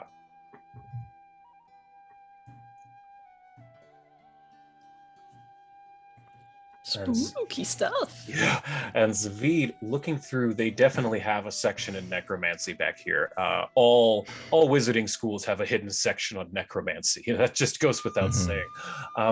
They always say, "Oh, it's a dangerous art," but it's one of the main schools. It's like you can't have it both ways. Yeah. It's super hypocritical. It's like the Jedi. They force people's brains into doing their bidding without consent. The Jedi are just as evil. Anyway, that's an argument for another day. So you're looking through these necromancy books, and you find many of them are some of the most level-headed takes on necromancy you've ever seen, which is probably why they're back here. These are the texts that are like, necromancy is just the other side of the coin of life. There's not life without death. There's not death without life. Necromancy is just the opposite of healing. It's like math, positive and negative numbers. The positive numbers aren't inherently good. Negative numbers aren't inherently evil. Healing, positive energy isn't necessarily good. Negative energy isn't necessarily evil. It's an extremely level-headed take that you're not used to seeing, but it's one that you take, but you're getting the sense that that's why it's been hidden away here, is because it's a level-headed take. But among the more reasonable texts that you see are just being squirreled away here, there's one that catches your eye that's particularly old. And it talks about rituals that can allow you to raise stronger and stronger undead from deeper and deeper beneath the earth. So whereas, let's say, remember Gumby, the zombie you raised and exploded when you first got Wisp? Yeah. When you summoned Gumby, that was just from meat from half an inch below the surface, just bones that were just right here that just kind of constituted up into a thing. But this spell is talking about, it's more primal, it's almost druidic for raising undead. And it's a focus where you go deep beneath the earth and pull bones from far down. I think I know where this is going. I think you go where this is going. I like it. That is what you find, Zavid. Yes. I'm definitely... That's the only necromancy book that catches your eye as being more than just, we don't want people to think this way. Yeah. I'm definitely gonna take all of the ones that are level-headed. I think I could sneak these into some regular libraries here and there and get the word back out, I love that. I just gotta say, out of character, I hate banned books. I hate anyone who bans books, so I love what you're doing. Taking a banned book and giving it to the masses, I'm a big fan. Back to character. Yes, but I found some interesting stuff for me. Have you found anything about how to stop the awakening of Rovagug or reverse it or something? The only thing I'm really finding is just the big fight, armies, gods coming together and sealing them away.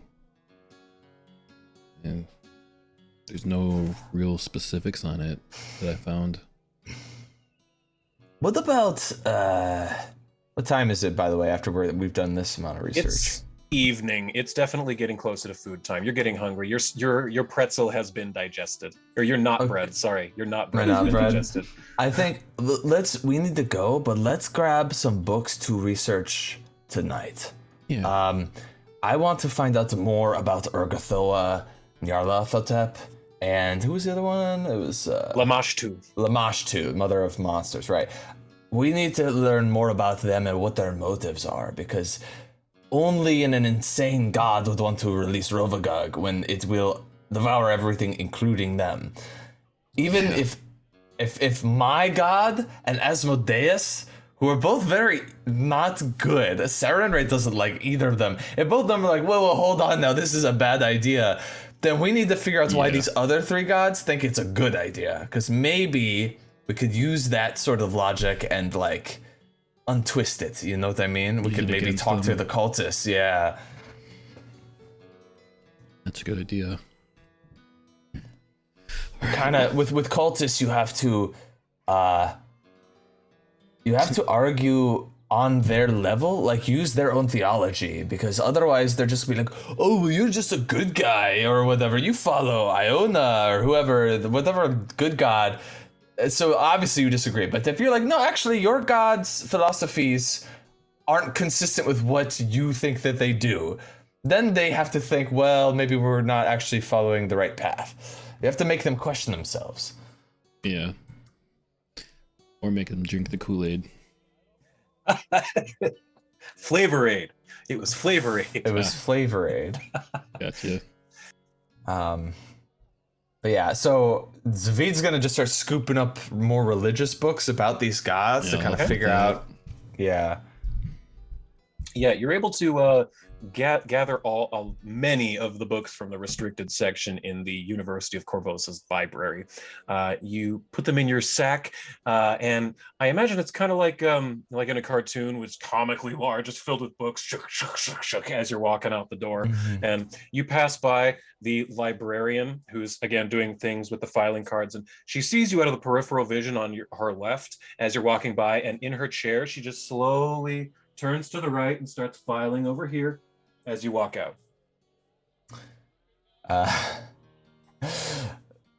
That's so great. And I think that's where we can take our intermission. What do y'all think? Sure. Yeah. That sounds good. All right, we're going to go take a quick break, maybe 10 or 15 minutes. We hope everyone will join us and see where we go from here, heading back to the greenhouse. So we'll be back shortly. See you then.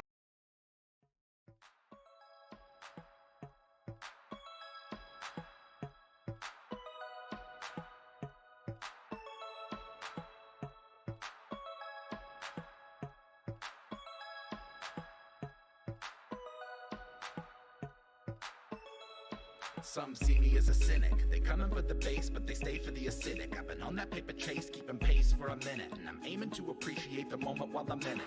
Genesis a menace on the mic, so sinister. You might get some venom from the bites I administer. Winner from the start, superstar with the finisher. I got a decent heart, but I'm hardly a minister. A bardic apprentice, I'm innocent as a lamb. Worm like I'm Dennis, I don't dare to give a damn. Firm in the philosophy, I am who I am. I'm a carbon commodity, I need to be verified on the gram. Tightrope walking the it and the super ego. Lifeboat liable to fire the torpedoes. Keeping to the credo, I'm free to achieve the dream, or at the very least I can release some of my steam. Alignment is just a part of the process, and lately I've been making some progress. I'm finding the defining the balance of good and evil in people is nearly an impossible conquest. Regardless, stay CG, only way I know how to be. When I combine my child with OTIC, an outlaw like I'm Robin H-double-O-D. I made it through the rubble, now they got trouble with me. So we're supposed to be sophisticated, then why is 67% of the population undereducated? Emotionally incapacitated, historically opinionated characters end up assassinated. And that's okay with the people faking it day to day, capitalizing on capitalism. It's pay to play, waiting for data to make it fade away. Whether you admit it, we're witnessing biological decay of the human race. We're going to a new place, I really hope it comes soon. I don't do space, two-faced, treble and bass, running the rebel base. Outpacing enemies in the interface, in your face like a zygomatic arch. I got them in lockstep, meaning my melodramatic march is effective, albeit rather subjective. I encourage you to pursue a new perspective. Alignment is just a part of the process, and lately I've been making some progress. I'm finding the defining the balance of good and evil in people is nearly an impossible conquest. Regardless, stay CG, only way I know how to be. When I combine my child with OTIC, an outlaw like I'm Robin H-double-O-D. I made it through the rubble, now they got trouble with me. Since the day I was born, I've been non-conforming. I put myself in a position to make a living performing. Haters should consider this a formal warning. I've been swarming on them like a storm, I'm global warming. I'm not the one, done been through too much madness. Mastered the wrath and the sadness. You would need an atlas to match where I'm at. The fat cat put a nerdcore rap back on the map, that's Yazik. Weaving that underwater basket. Rap till I'm wrapped in a casket. Snapping I'm back on the track like I'm Matt Foley. Stay blown like a fiberglass gasket. Gassed up, I'm a maniacal minotaur. Try to hit me with your best shot, minotaur. Try to get me on a guest spot, but I stay in the lab, and that's where I'ma be until they put me up on the slab. It's magic. Alignment is just a part of the process, and lately I've been making some progress. I'm finding the defining the balance of good and evil in people is nearly an impossible conquest. Regardless, stay CG, only way I know how to be. When I combine my char with OTIC, an outlaw like I'm Robin HOOD. I made it through the rubble, now they got trouble with me.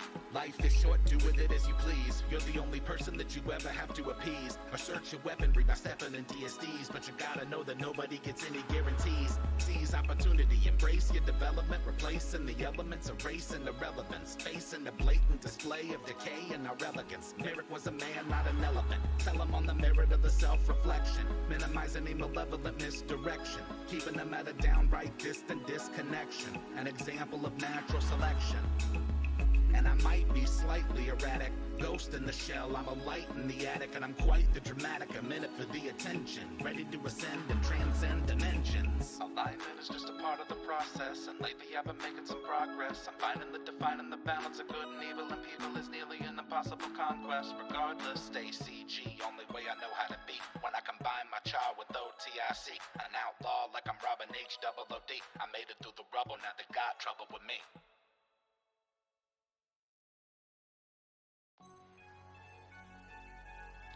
A glass cannon is a character that can put out obscene damage very quickly, but is also incredibly frail. I'm the one that gets it done in the clutch, so you know I never really gotta worry too much. I'm a glass cannon. Glass cannon. You don't even want a dose of the smoke, so I'm recommending that you never try to provoke. A glass cannon. I'm a glass cannon. If your objective is blatant confrontation, then you haters have greatly underestimated my station. I dominate with divination, I conquer with conjuration. I'm bonkers with evocation, I'm astonishing at abjuration. Patiently waiting for my invitation to help alleviate my already unbelievable reputation. No conversation, the brains of the operation, the pain of the population contained in a concentration of a spell slot. I got 27 in the clip, missiles emitting from my fingertips like warships. That's a handgun, damn son, shooting from the hip. Only one using telekinesis to get a grip. Cantrips waiting to be cast off. Prismatic wall, make them all blast off. Cackling my ass off, incapacitating them with laughter. Yazzik ain't the caster you wanna go after. I'm the one that gets it done in the clutch, so you know I never really gotta worry too much. I'm a glass cannon. Glass cannon. You don't even want a dose of the smoke, so I'm recommending that you never try to provoke. A glass cannon. I'm a glass cannon. Anyone wanting to interfere can get weird and witness your worst fears in a 30-foot sphere. I don't care if you're a barbarian or a cavalier. Kick it into high gear, let me make myself clear. The pioneer, I can make your peers disappear. Send them to the ethereal plane as if they were never here.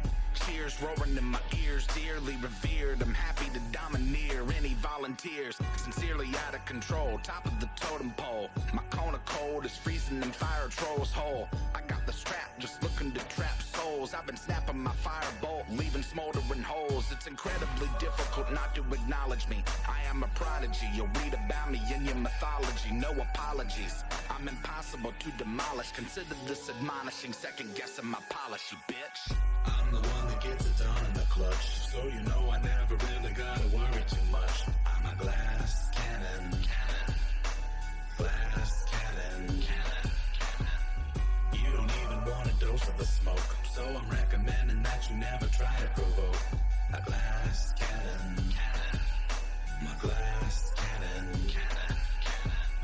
I'm the one that gets it done in the clutch, so you know I never really gotta worry too much. I'm a glass cannon.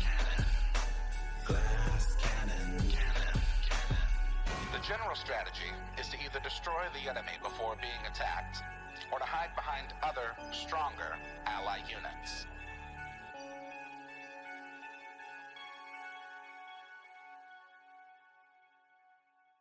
I'm like a falling star, I burn alone. I've got a heart without a home. Underneath this empty sky, just waiting for a sign. And it seems to me that gravity has got its hold on me, but I'm about to break free. Mothership, take me home tonight. Help me find a way to turn this darkness into light. Oh, mothership, take me home tonight. Help me find a way to turn this darkness into light. Like a flare without a spark, a shadow wish into the dark. Far across the galaxy is where I dream to be. And it seems to me astrology has got its plans for me. I just gotta believe. Oh, mothership, take me home tonight. Help me find a way to turn this darkness into light. Oh, mothership, take me home tonight. Help me find a way to turn this darkness into light.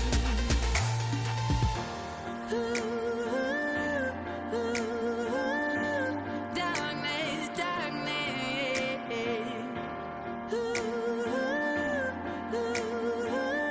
Into the light.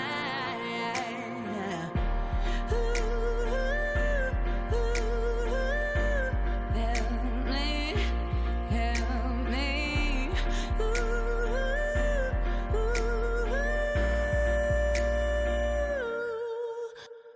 Mothership, take me home tonight. Help me find a way to turn this darkness into light. Oh, mothership, take me home tonight. Help me find a way to turn this darkness into light.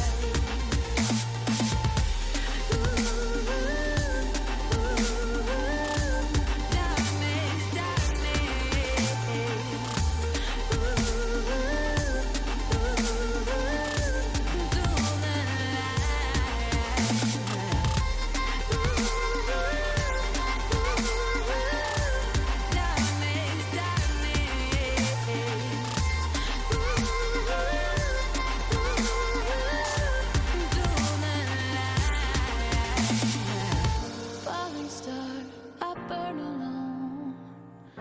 Got a heart without a home.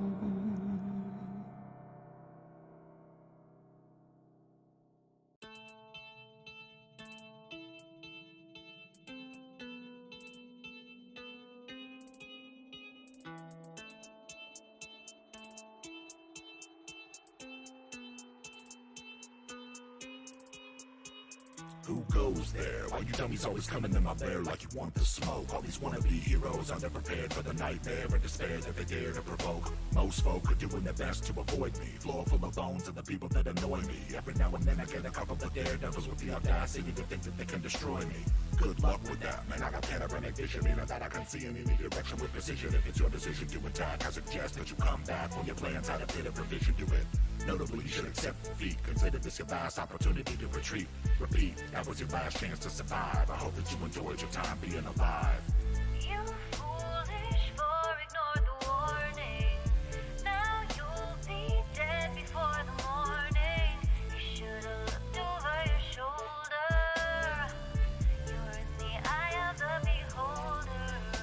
I am the tyrant, get it? I've actually been told that I'm a pretty funny guy. Wait a minute, what were we discussing? I lost my train of thought. Oh, that's right, you were just about to die. Huh. How could I forget that? It's my favorite part. The only thing left to consider is where to start. In addition to magical abilities, I'm smart. I can make your demise art. Anyway, it appears that the wizard in your party is a gnome who was worth about the same as if he would have stayed at home. I'll activate my anti-magic cone, and in a moment I'll turn him into stone. When the barbarian inevitably flies into rage, I'll disintegrate her with one of my eye rays. By the way, I haven't even begun to try. Fly by and take a bite of the fighter's thigh.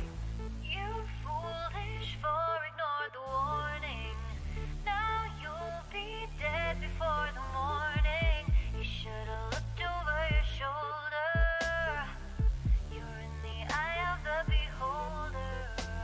While the fighter attempts to collect himself, he bleeds out on the space I dismembered him in. I wouldn't waste time telling me your names. I can guarantee that nobody's ever gonna remember them. Then again, you'll be on the list of my victims at the bottom of a column of other anonymous prey. You should take a minute to reflect on the day and the last words you'll ever say. Time's up. You're the lone survivor, the last one left. And halfling rogues are admittedly deft, but you broke into my home and you've stolen my time. I'm afraid I cannot allow theft. Throw you up into the air with my telekinesis. Stinger of death to obliterate you into pieces, and that's that. Wink and a tip of the hat. That was good for my practice. Thanks for the chat. You foolish for ignore the warning. Now you'll be dead before the morning. You should've looked over your shoulder. You're in the eye of the beholder. Yeah, you foolish for ignore the warning. Now you'll be dead before the morning. You should've looked over your shoulder. You're in the eye of the beholder.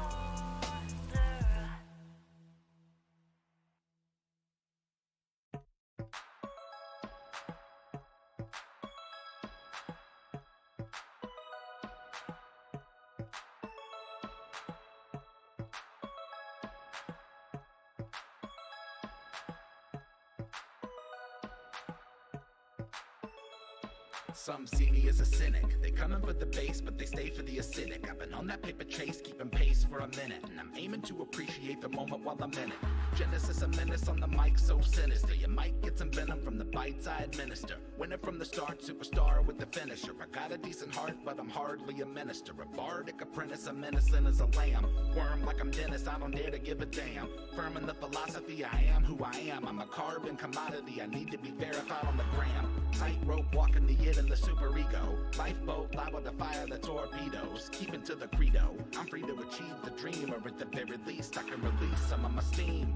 Alignment is just a part of the process, and lately I've been making some progress. I'm finding the defining the balance of good and evil in people is nearly an impossible conquest. Regardless, stay CG, only way I know how to be. When I combine my child with OTIC, an outlaw like I'm Robin H. Double OD. I made it through the rubble, now they got trouble with me. So we're supposed to be sophisticated. Then why is 67% of the population undereducated? Emotionally incapacitated. Historically opinionated characters end up assassinated. And that's okay with the people faking it day to day. Capitalizing on capitalism, it's pay to play. Waiting for data to make it fade away. Whether you admit it, we're witnessing biological decay of the human race. We're going to a new place. I really hope it comes soon. I don't do space, two-faced, treble and bass, running the rebel base. Outpacing enemies in the interface. In your face like a zygomatic arch. I got them in lockstep, meaning my melodramatic march is effective, albeit rather subjective. I encourage you to pursue a new perspective.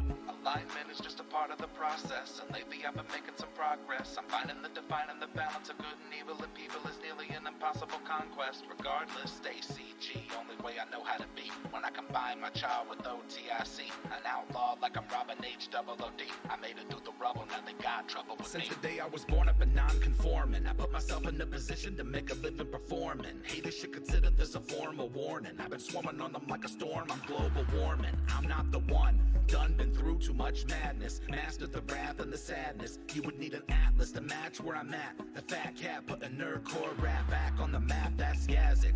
Weaving that underwater basket. Rap till I'm wrapped in a casket. Snapping I'm back on the track like I'm Matt Foley. Stay blown like a fiberglass gasket. Gassed up, I'm a maniacal minotaur. Try to hit me with your best shot, Pat Minotaur. Try to get me on that guest spot, but I stay in the lab, and that's where I'ma be until they put me up on the slab. It's magic. Alignment is just a part of the process, and lately I've been making some progress. I'm finding the defining the balance of good and evil in people is nearly an impossible conquest. Regardless, stay CG, only way I know how how to be when I combine my char with OTIC.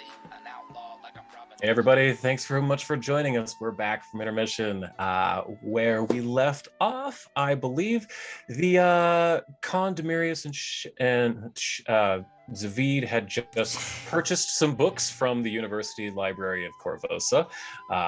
Purchased. And Danny and Reese were just being led down with Jophiel. So the three of you, Khan Demirius and Zavid, you are making your way back south.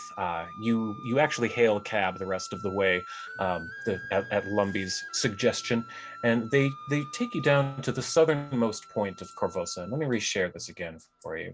So this nice cab it's taking you. It's a horse-drawn carriage, and it takes you down from the south where you were at before. This is the library right here, and it takes you down south along this road. Again, it's kind of ramshackle the further you get south, but when you get to this wall, you see that it's a very tall wall that leads into a huge graveyard. It sprawls out almost to the end of the horizon as far as you can see. Just headstones, mausoleums, clearly rich people, very obviously pauper grounds. This is a massive, massive graveyard for this city. And Zavid, you specifically get the sense from what you've heard about this city already that there was a massive plague in the past that was cured, but this graveyard is likely a bit of a result of that plague, the Blood Veil. So you get dropped off here, and you were given specific instructions on how to get there. There's one mausoleum that has a bit of a small greenhouse in front, just behind it, and you're led inside, and it brings you in downwards a set of stairs. And I have this map for you here. The stairs lead downwards. There are torches and sconces against the walls. It's a fairly well-lit place. Into the main room, you come into a large open area. There are 4 suits of armor along the walls, each holding a shield. There are fighting dummies, like target dummies, all along the center. There's 4 of them in the middle of the room. On the left and right side of the room, there are little offshoots that are kind of stairs down to a storage area that is filled to the brim with weapons of all kinds: swords, axes, hammers, daggers, crossbows, bows, you name it. There's a weapon in these corridors. And has that map loaded for you yet? Mm-hmm. Yep, all yes? good. Fabulous. So as you're entering this main room, the first thing you're greeted with is a fox. A flitting fox that's actually flying in the sky. And at first glance, it appears to be a black fox with white spots. But I would like the 3 of you, Khan, Demirius, and Zavid, to give me perception checks in the tower, please. Or an attack roll.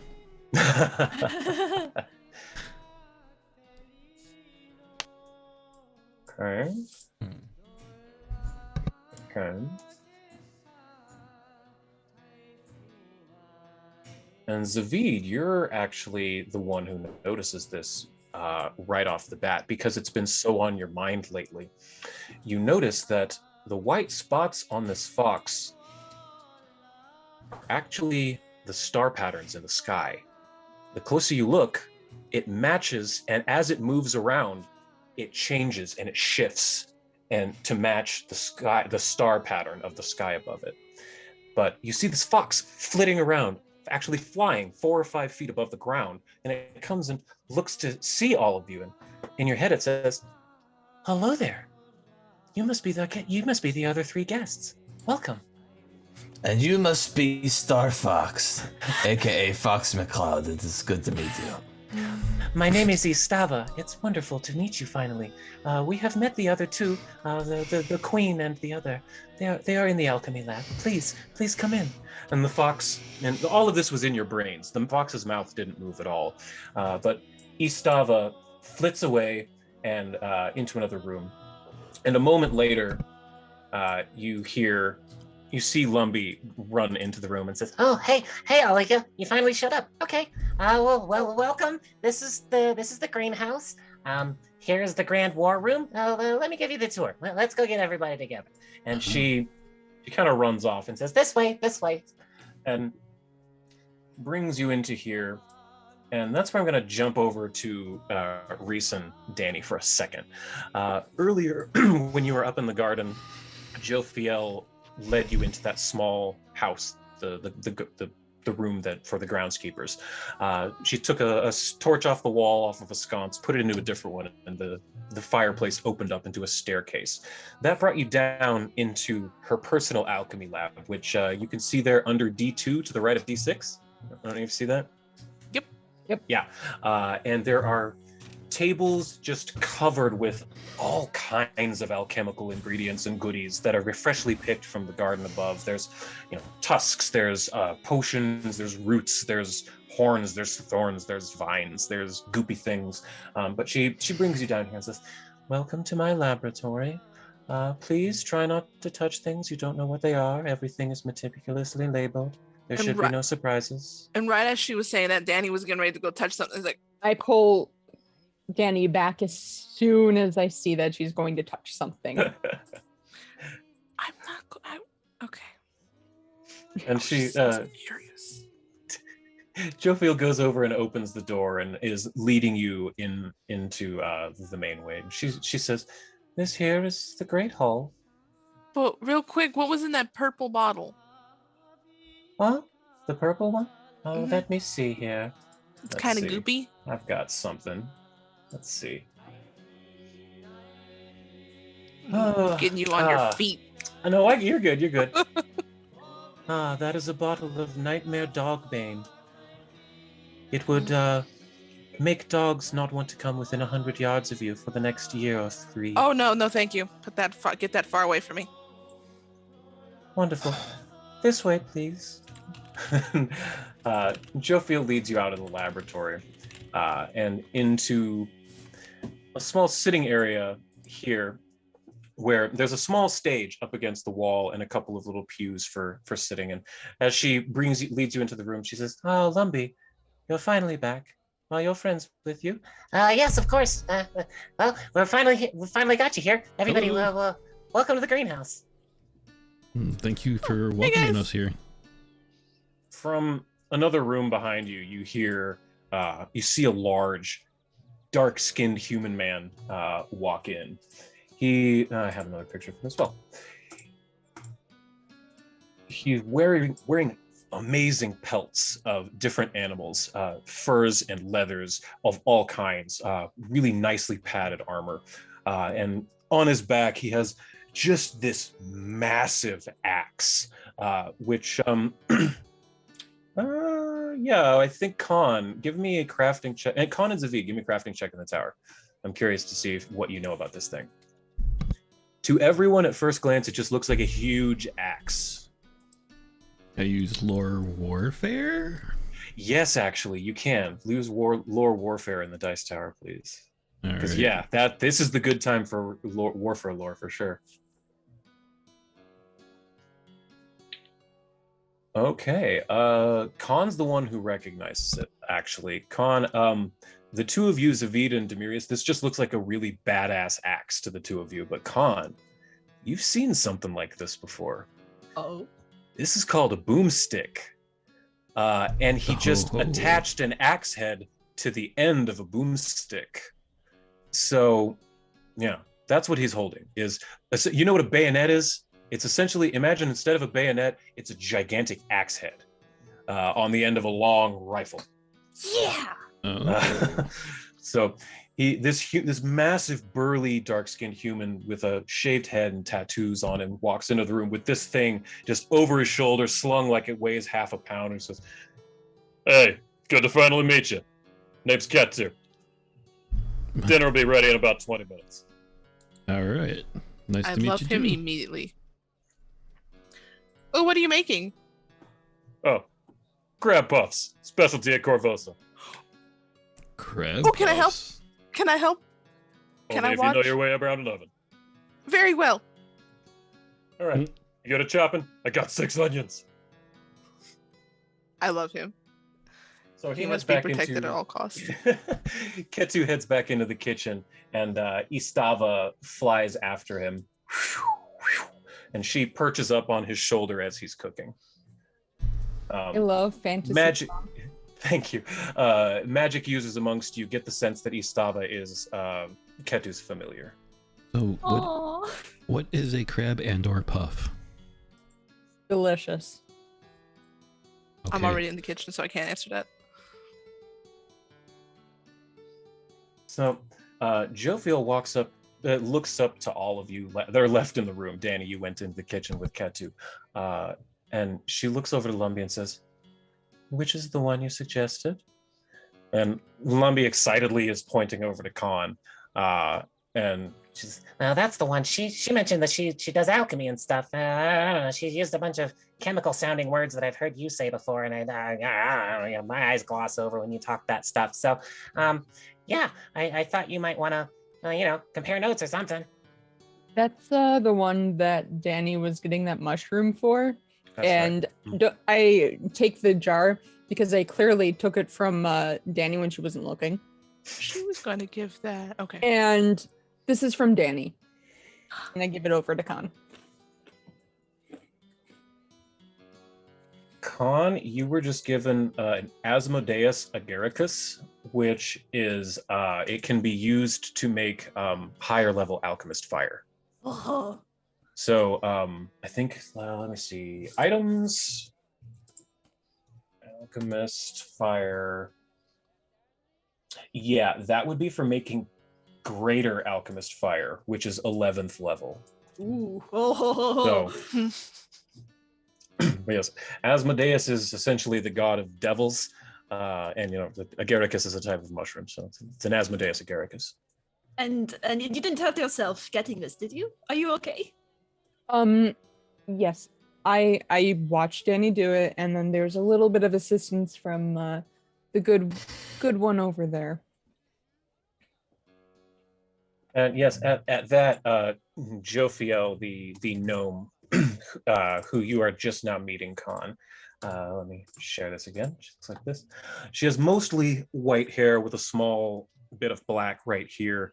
Her eyebrows stick out past her hairline. They're stark white as well. She's very pale, grayish eyes.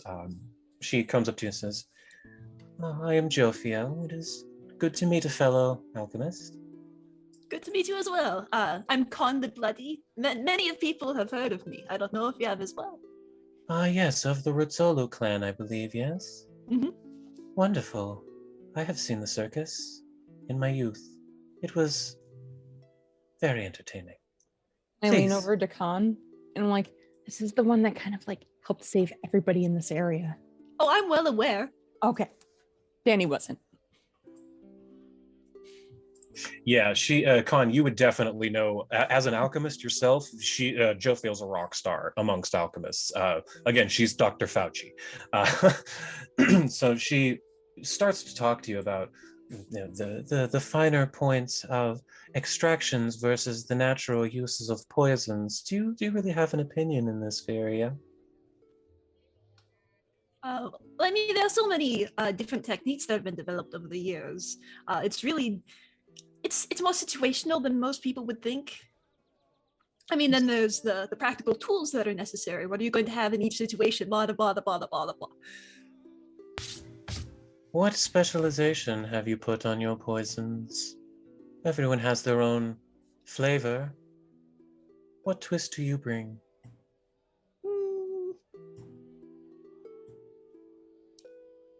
I don't know. I'm still trying to develop my signature, as it were. You do remember that your poisons are particularly efficient against celestials and undead. That is true.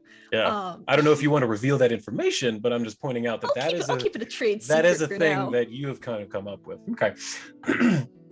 She does bring you kind of into her laboratory though, and as she's talking shop with you about all of these things, give me a crafting check in the tower, please. Will do.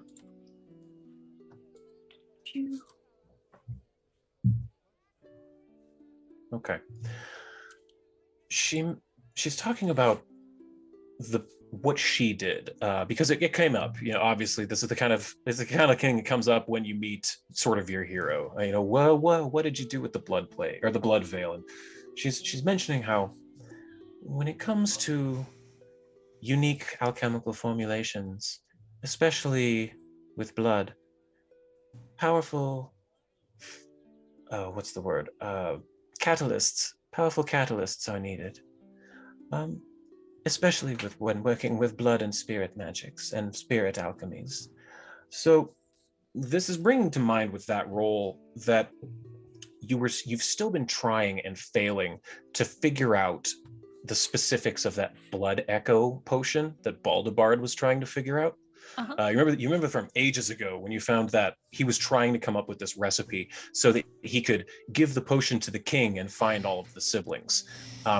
But you're still missing an ingredient, and you realize that she might know something about that. Having been the one to cure the blood veil, she might be able to help you with that.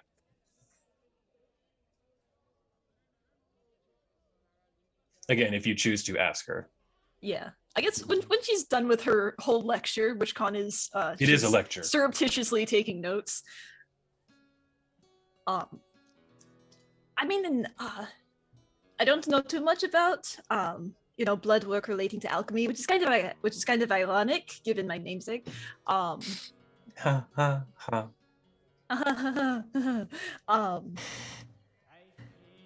There was this asshole named Baldebard. Ah, yes, Archibus. He was an asshole. Heard about his death. Did not cry. Neither did we. But since you seem to be an expert in the area, maybe you can help me with this. Oh, I see. Well, his notes are boorish and amateurish. His calculations are sloppy. And he writes notes in the margins like, ugh. But, well, look here. On the third page, in this differential equation, he missed the third partial. If you put this in here, and then take in the catalyst and she just starts going into this jargon about alchemy, and just, you're barely keeping up. Even with as good as you are at alchemy, you're getting a master's class in alchemy right here with her looking at your notes. And eventually, after a few minutes of just vomiting words out at you, she finally says, "It looks to me like the missing thing you need right here within your third step in the distillation is ground gold dragon scale. I think that would do you quite well. I do not happen to have any right now on me, but perhaps, well, I have two options, potentially, one of which is in town, but less than legal. The other is a bit out of the way. I do not actually know, but Aiden, one of our number, has, how should I say, his finger on the heartbeat of the underbelly of this town. He may be able to put you into contact with his fence. He might be able to procure it. If not, and when she says that, she goes over to a different a drawer over here and pulls out a key from under her robes and unlocks a drawer, and she looks through. It's clearly like a Rolodex, but under lock and key, and she's going through it. She pulls out one, and she closes, locks her lockbox, comes over to you and hands it to you and says, "This is a friend of mine. I met him many years ago. He lives at the top of Fogton Mountain, up to the northeast outside of Korvosa. You have heard of the town of Fogton, yes? Yes, I have. They are famous for many things, but if you take the pass beyond, up to the north, top of the mountains, it's very, very snowy there. Be careful, but an old dwarf lives at the top of the mountain. His name is Beat. He is also an acclaimed alchemist. If you tell him I sent you, I'm sure he would be more than happy to give you assistance." I don't know how to thank you. This is incredible. Just make the potion correctly and be sure you publish before someone else. Get your name on the papers. And be sure to cite sources. I would love to meet this friend you have who's in contact with the underworld. Of course, he never misses dinner. I'm sure he'll be around at any time. And sure enough, with that, you do hear from the other room, "All right, dinner, everybody." So Ketu begins to bring out large platters of food and sets them down on the table here in essentially what D4 is. There's a large table that seats about 15 or 20 people. It's bigger than it looks in the image here, but everyone can be down there. And as sure enough, as with that, a couple of minutes come by as you're shambling over to the table. Ketu's setting food down in front of you. Everyone is getting a different dish. Khan, you're getting this incredible looking fondue. Demirius, you got crab puffs. Zavid, you get this meat dish that you don't really understand, but it has like almost a steak at the bottom with what kind of look like lamb ribs up top. Danny, you get this incredible salad. He could tell that you're a vegetarian by your crown of leaves on top of your head. But it's got fresh vegetables all up inside of it. And Reese, you get a strange one. It's a pasta dish that you don't quite recognize. It has black noodles, but it smells incredibly perfumey. It's very, very savory smelling.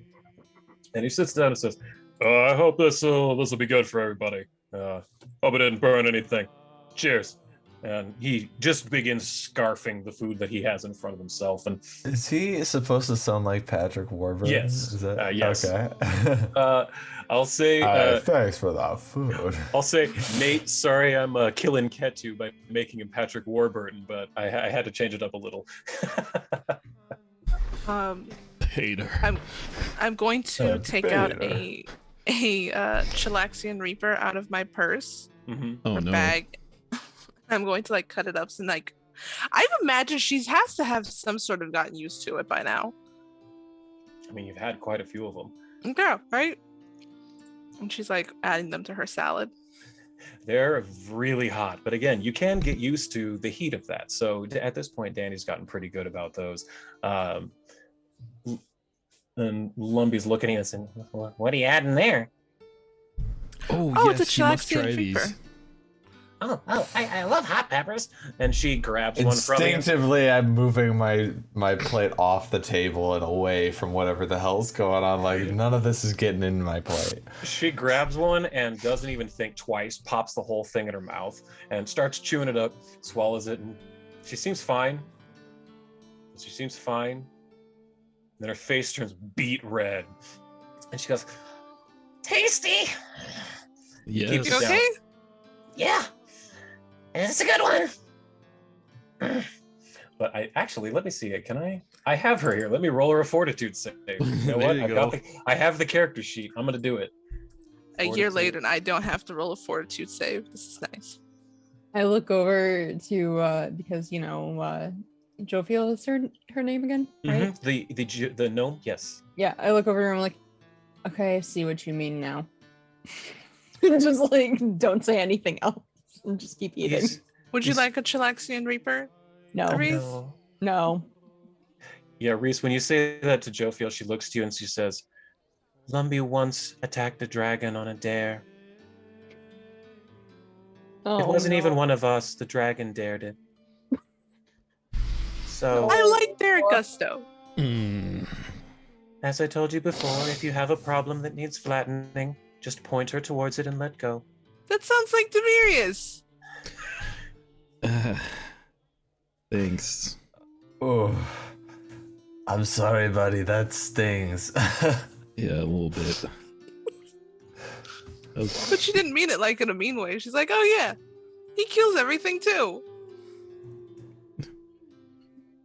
So Is that your legacy, Demirius? You kill everything. That is what you're known to do. that's, I guess, what I'm known for.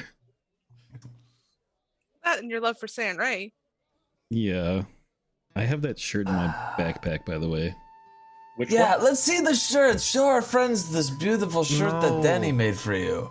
Oh, it's so lovely. Okay. You're gonna love this. Okay, so you're the champion of Abadar. Yeah, Now, he's my boy. He's One that a goes boy. like Now that. she's Saren Ray's girl. All right, this is what a shirt that he wears of his own free will to express his devotion to Saren Ray. May I It's always add, important this to express was your devotion. this is not something I've ever said. My friends have made this for me.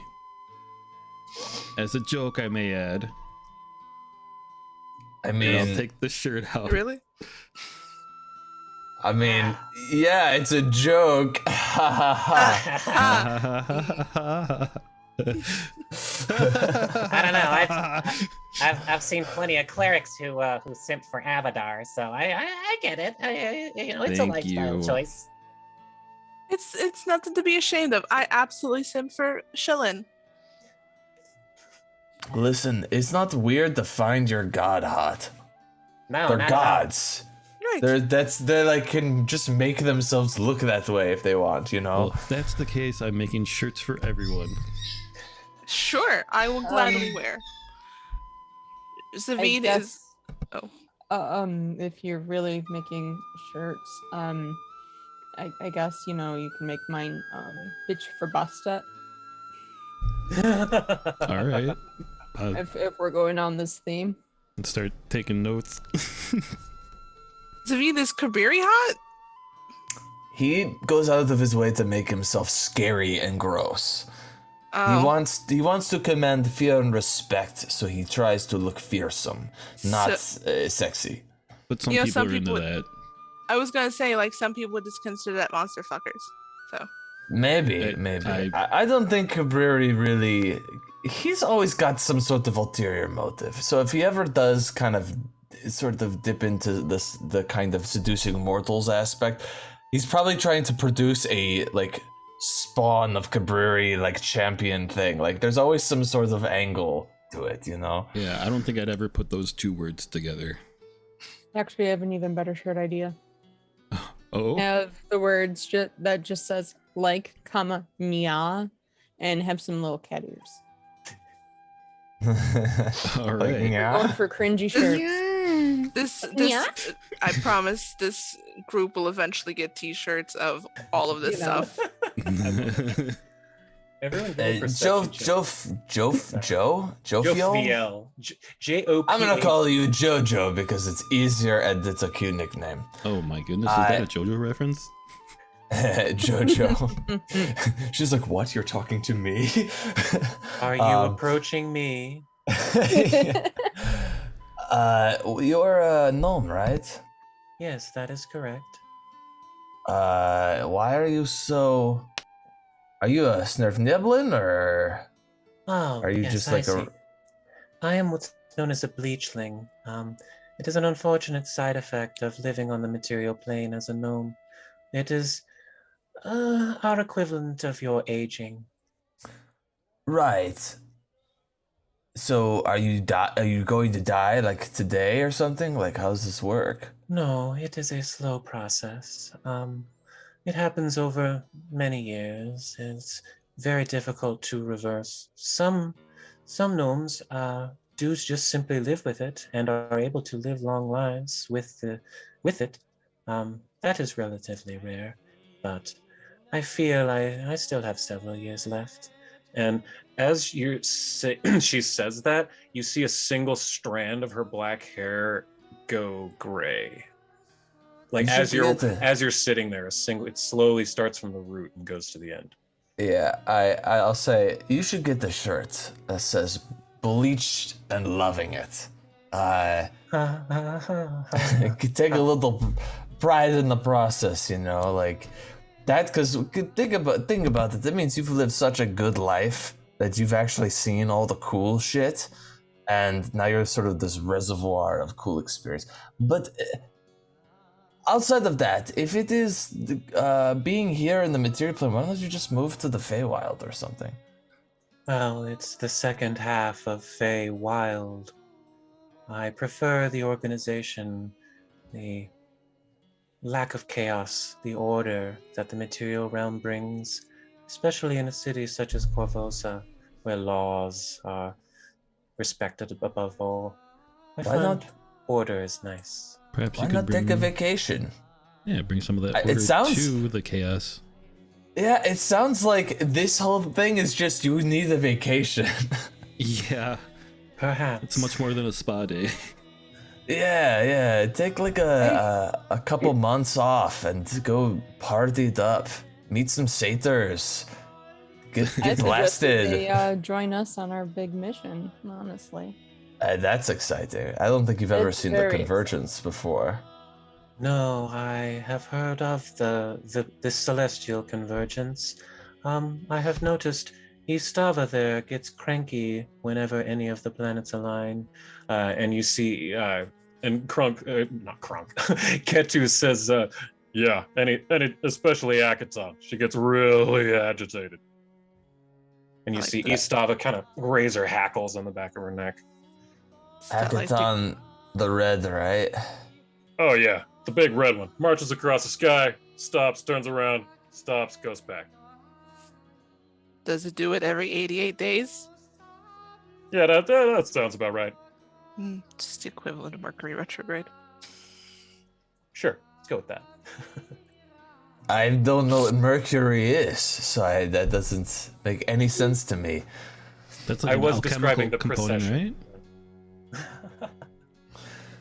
Quicksilver, yes. I heard Khan mention that before.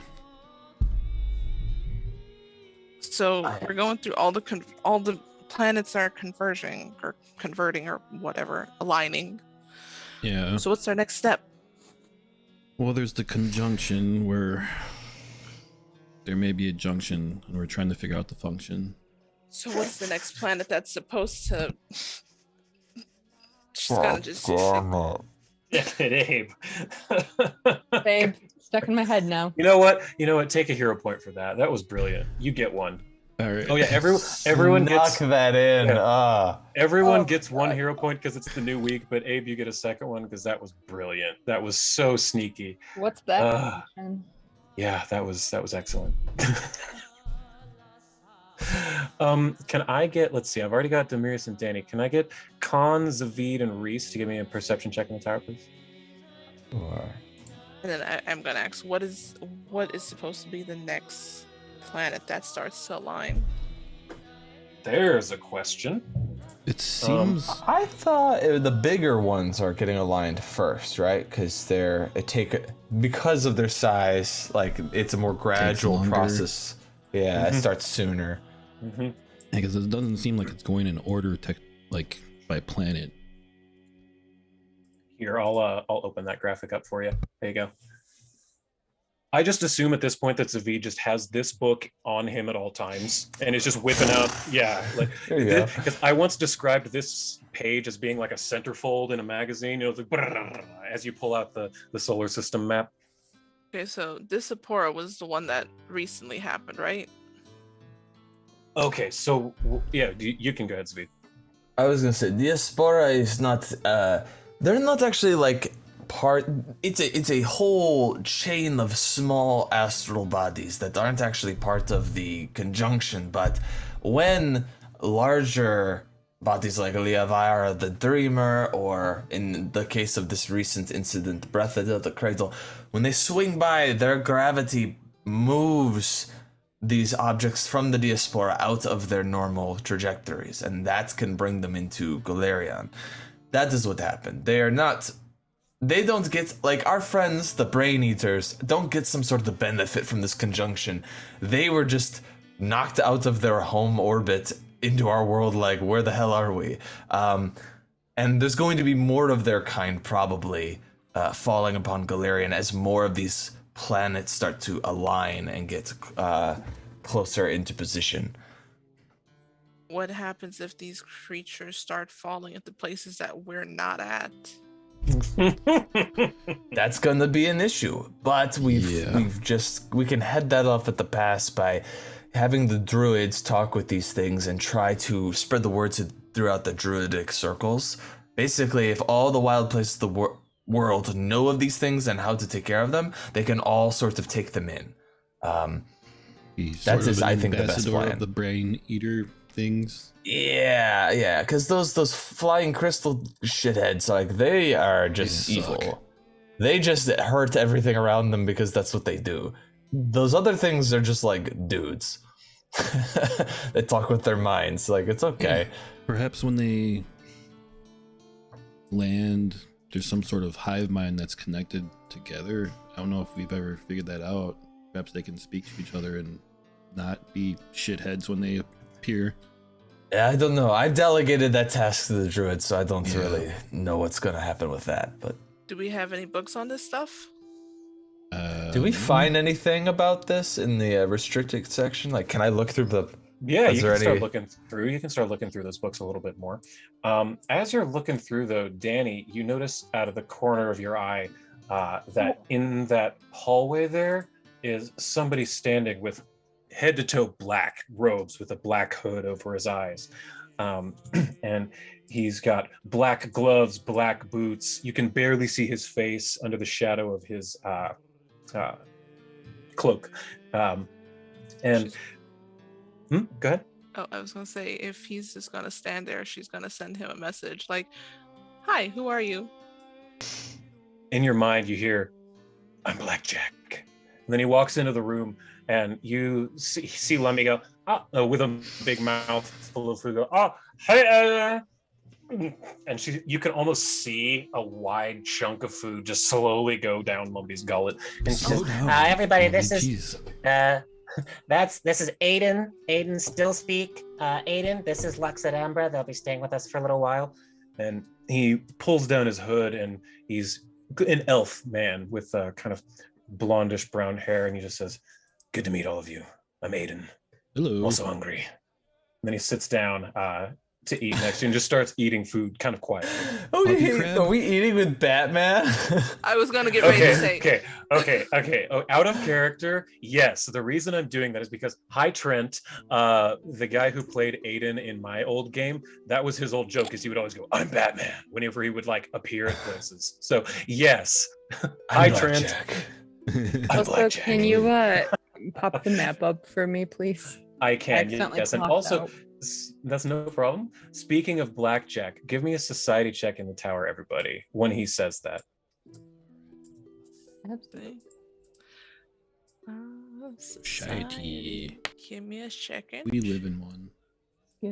We do live in one. Barely.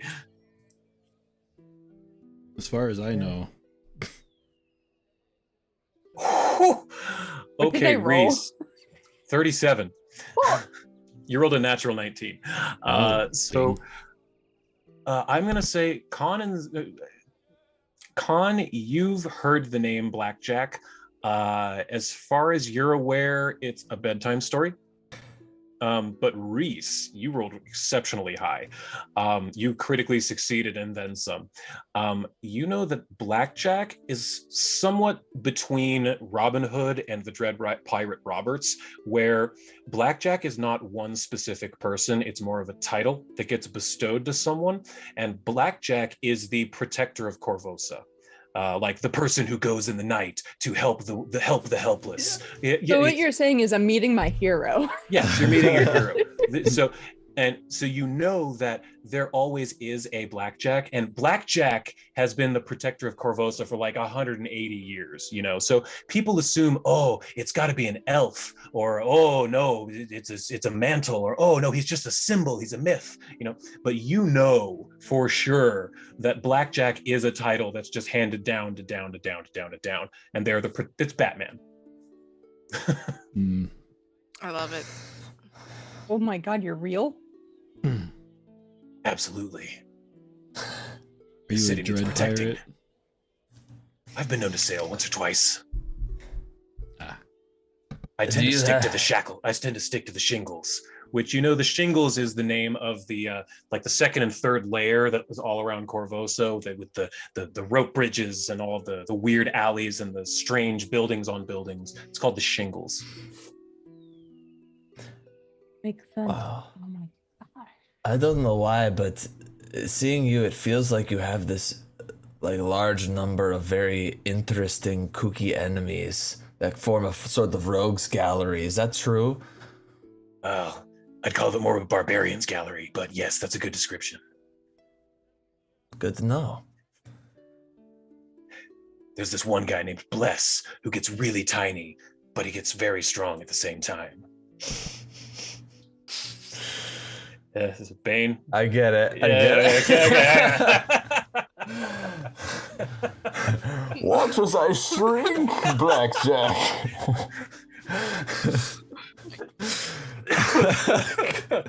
This game is ridiculous. That's Hey. why we love it. Big dude with the axe, you're the most normal guy here. Glad to hear it. Hey, you enjoying that meat pie there, buddy? I am, actually. Thank you. Fantastic. I Old do family ha- recipe. I'll get it I to you. do have to critique one thing though. The peppers are a little too big. Peppers are too big. Damn it all! Well, look what he's working with. He's got that big ass He axe. starts looking at his recipes and he starts crossing things out. And then all right, look at the smaller ones next time. Rolls his recipe and puts it back in his belt pouch. I'll get you a culinary set. Get you some smaller knives so you don't have to chop things up with that axe. Yeah, it's a little bit smaller. So You got it.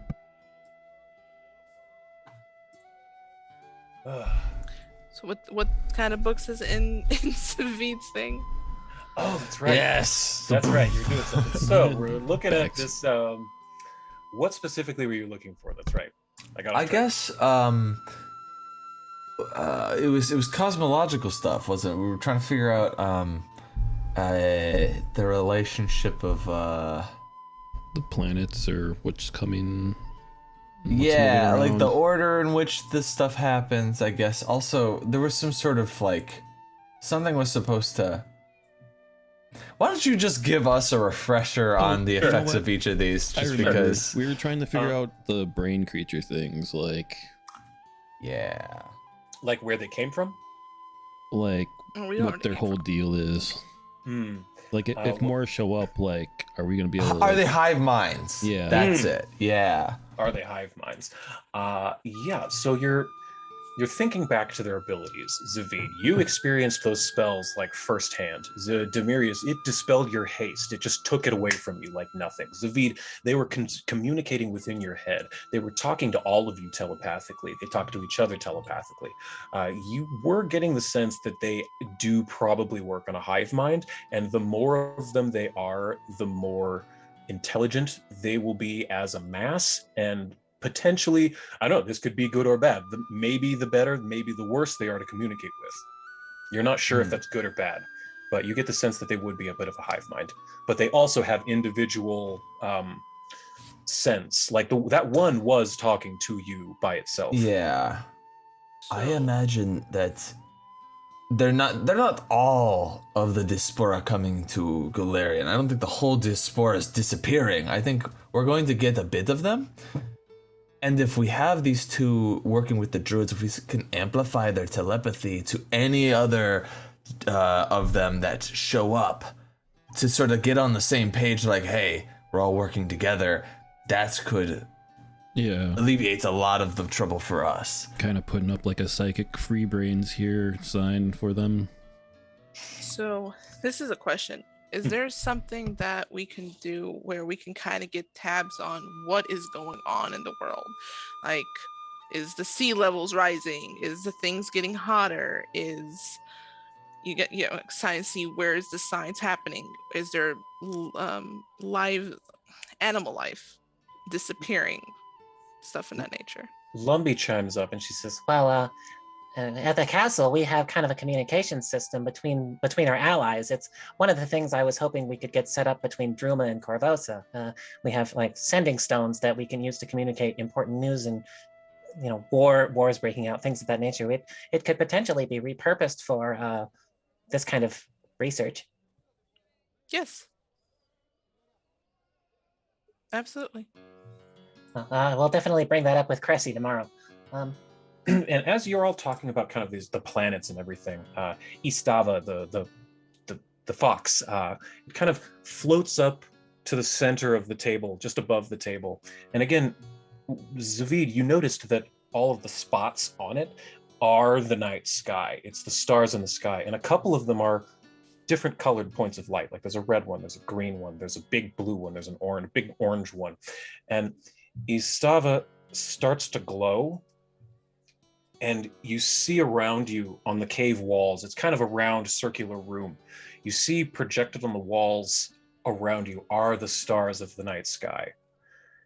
In your brains, you hear, this is now, and you can see Breath of the Cradle, Leovara the Dreamer, up on the ceilings.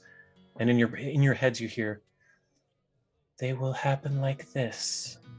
And you see everything start to move and dance along the sky and rotate on the walls. And it shows you the slow order in which these planets are going to come into alignment. Starts with, first was Leovara the Dreamer. Second was Breath of the Cradle. You've already been experiencing those, the effects of those.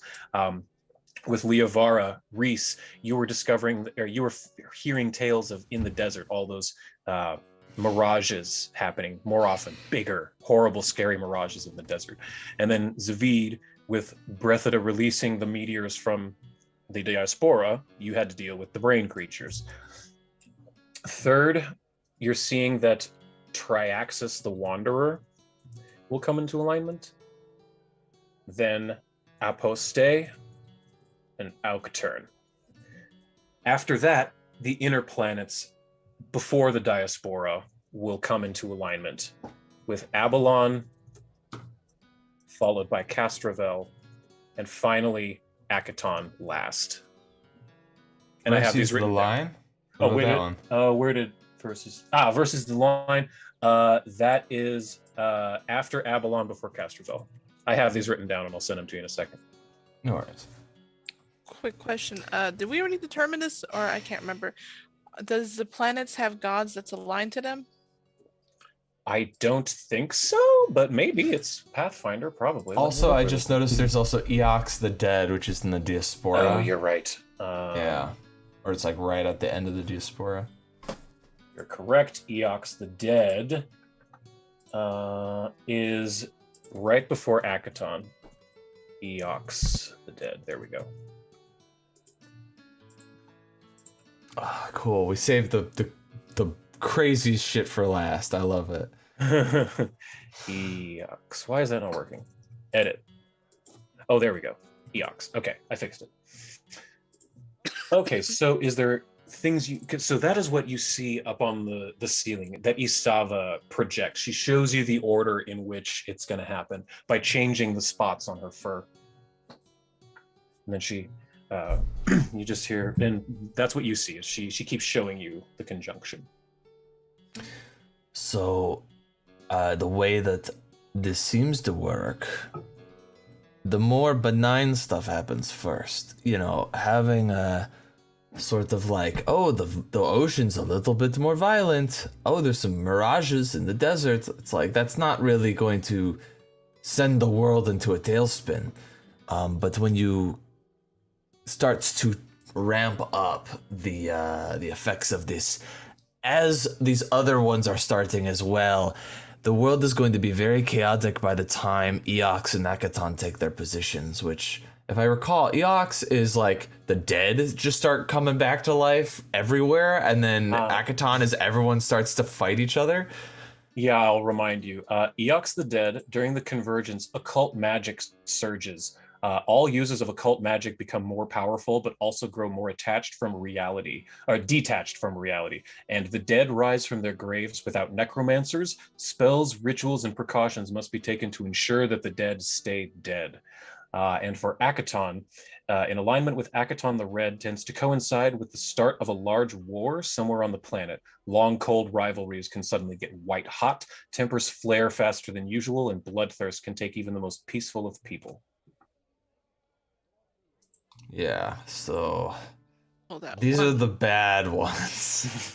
That other one for the occult, that I believe messes with both of our magic. Yeah, the issue is it flares up the magic so much that even just us two wouldn't be able to control it, and that's also the kind of magic cultists love to use. It's where occult comes from.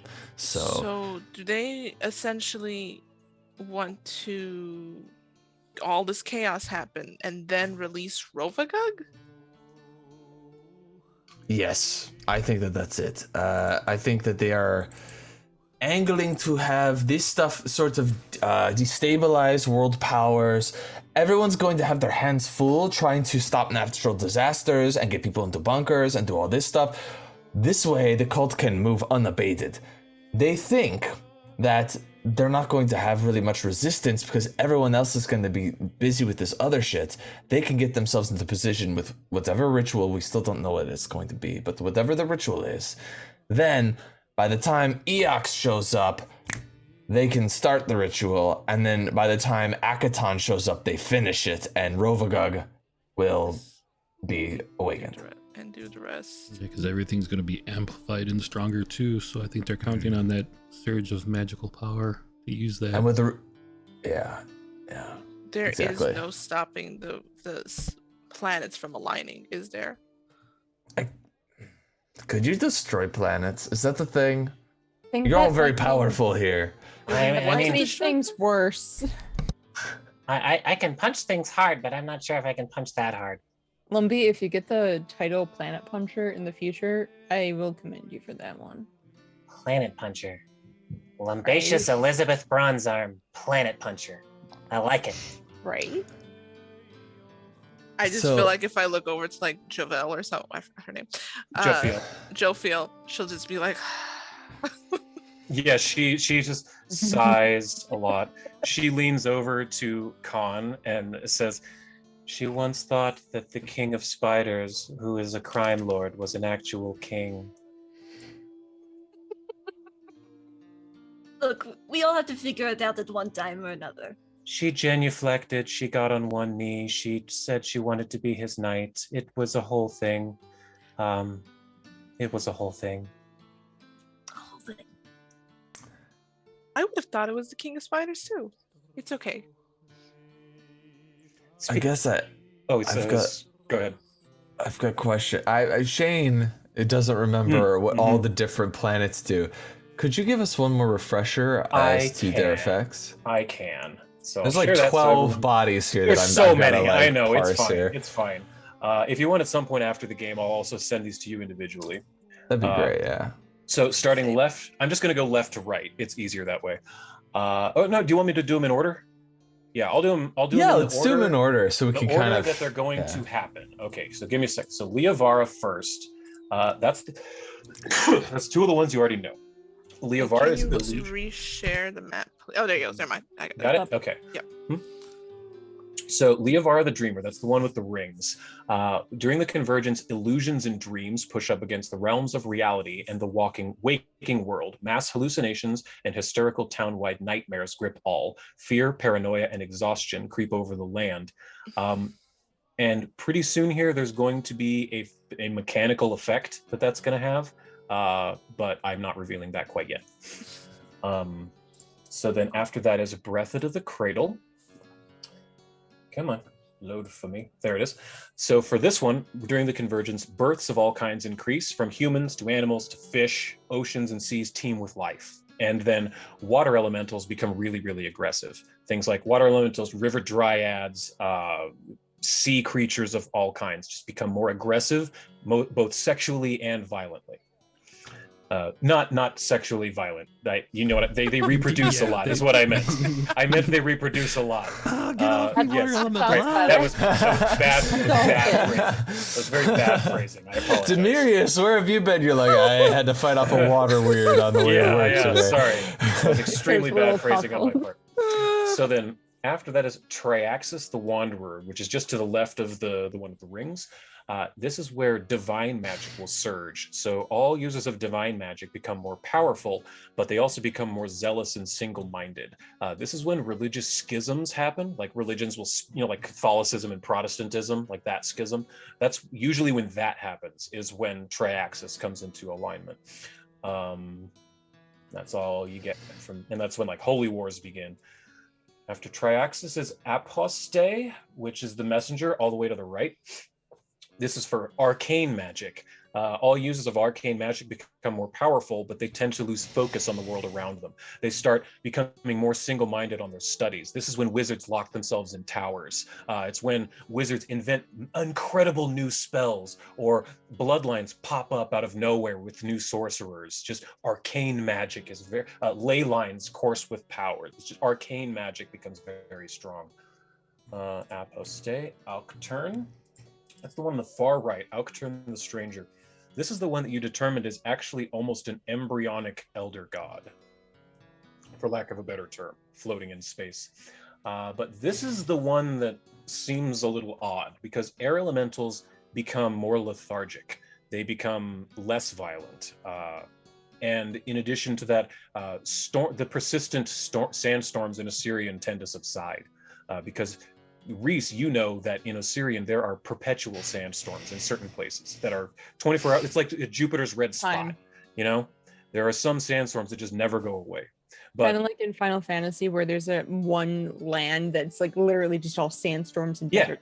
Yeah, like that. Like Okay, that. cool. But they move around. They're not all in. Some are in just one spot, but some move around.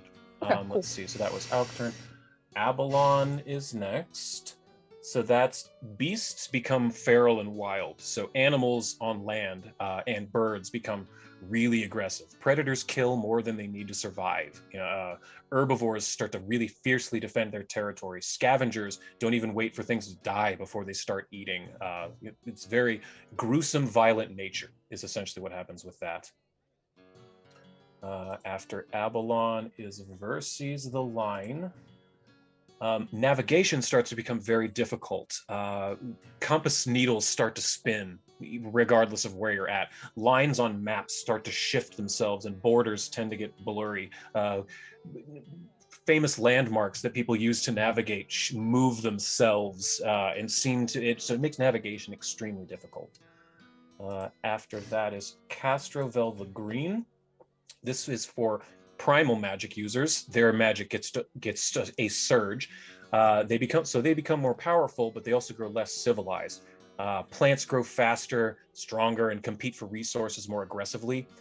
Fungi, bacteria, and insects fight over what matter they can decay first. So it's similar to what happens with animals, but it's with plants and fungi. They become really aggressive and powerful. Castrovel, then Eox is, again, that's the one with occult magic surging. Losing their sense of reality, and then the undead rising from their graves without even necromancers doing it. And lastly, Akaton the Red is when wars start. We've got our work cut out for us, huh? Yes. If we are taking the chance to skip across the ocean, we may want to do that before Xerxes lands. Yeah, before Verces makes it, which is kind of actually a small window, because we want to be there when Octurn goes into alignment, so that we can get to wherever we need to go without any issues. But we have to get the hell out of there before Verces decides to screw with our maps and compasses. Yeah. GM, is there a book on how often because I understand Pathfinder and IRL are two different things, of course. Yeah. But is there like a book on when like stuff start to align? Like, whatever's comet like happens however many times and it whatever. There's not that much known about the actual celestial mechanics. Astronomy is kind of in its infancy here in Golarion. Excuse me. Druma is kind of unique in having that big observatory. Most people still kind of see the stars and the planets in the sky as like religious messengers, as opposed to physical objects that are floating in space. So there's not much about that, but Istava could kind of show you that. She couldn't really calculate it and tell you an exact day, but she could kind of show you the patterns in the sky. Yeah, just to get an idea of how long do we have. Oh, for each one? Mm-hmm. Well, you have 5 months total. Oh, so it's already been a month. That the month was from the 2-month hiatus. The downtime was about a month. Yeah. So much has passed. Mm-hmm. Well, we have 5 months left to do this. Yeah. Part of me thinks that, like, out of character, that Mumby probably thought that Ebelon the horse was a horse-shaped planet. I'm just saying. My head. Almost assuredly. Okay. I Put will it out. boop Istava on the nose and thank them for sharing that and offer a crab. And she takes it with glee and swoops over and sits down on your shoulder and eats the crab puff. Nice. Give him a pet. I never liked your crab puffs. Jophiel leans over to Yukon and she whispers, Aiden here is probably the one you want to speak to about that powder we spoke of. And she points to the guy who's dressed in all black, the elf with the robe, or with the hood. The cowl. Cowl, that's a good word for it, yes. The cape and cowl. Cape and cowl. All black. That could be something we get to next session. Sure, we can absolutely do that. Let's see here. So, is there anything else anyone wants to do after dinners? No. No? Okay. Well, Istava and Ketu clean up after everyone is done, and Lumby says, I'll show you where you can sleep. It's not the best in the Korvosa, but it's free and tax deductible.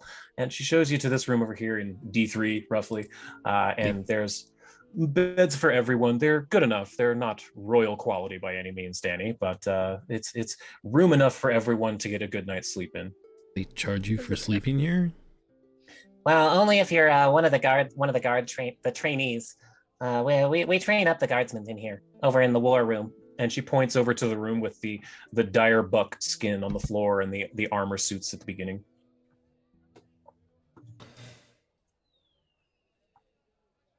I would like to.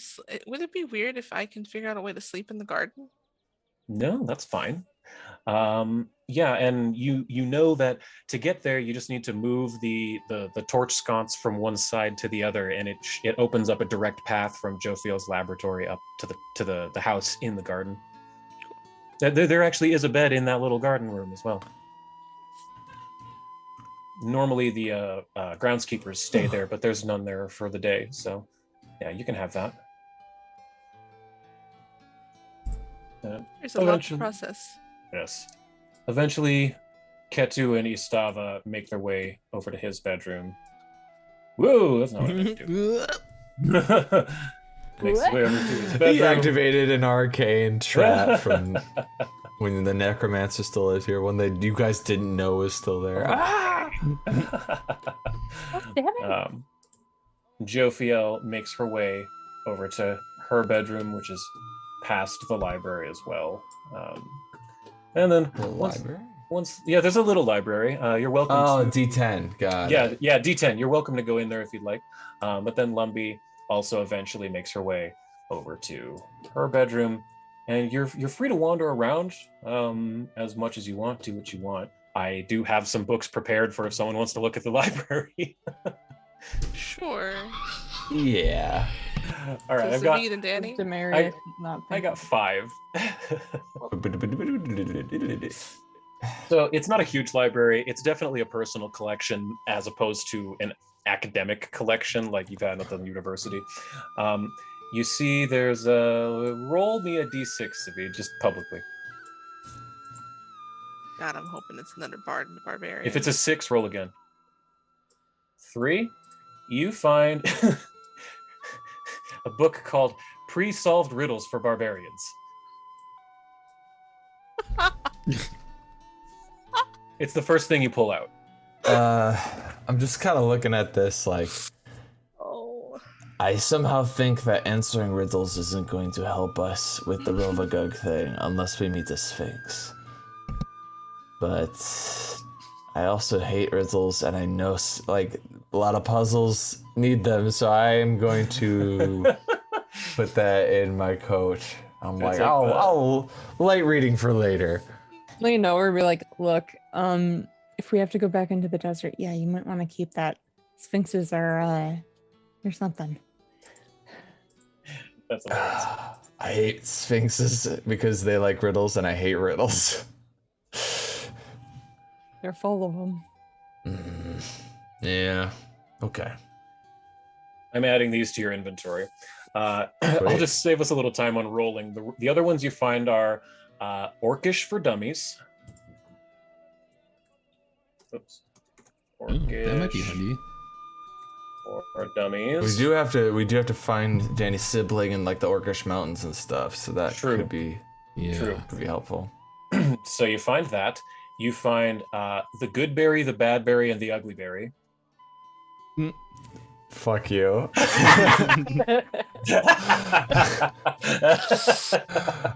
Boo. Yum yum yum. I've been waiting on that one. The rose good berry at you. I had to get that out of my system. Then you find the complete collection of Bugbear Poetry, Volume 7. And then, Danny, you called it. Joe Field has a copy of Mad, Bad, and Not Armor Clad, Volume 2 of The Bard and the Barbarian Nonology by Crispin Moonlight. I'm taking it, and I will beg her if I can keep it. Of course, that's fine. I've read it 5 or 6 times. I've committed it to memory. Oh, how amazing is the main character? It's Sean, a great story. So, Sean and Matt just have my whole heart. I do love them, but I'm more drawn to the story of Reginald and his search for power. It resonates. I get that. let me add that to your inventory here real quick, Danny. You've got I haven't got recently a Bard and Barbarian book, so I'm very happy. Yeah, 4 of them. I looked yesterday. Let me see. I wrote them down, I think. Let me look. Did I? Maybe I didn't.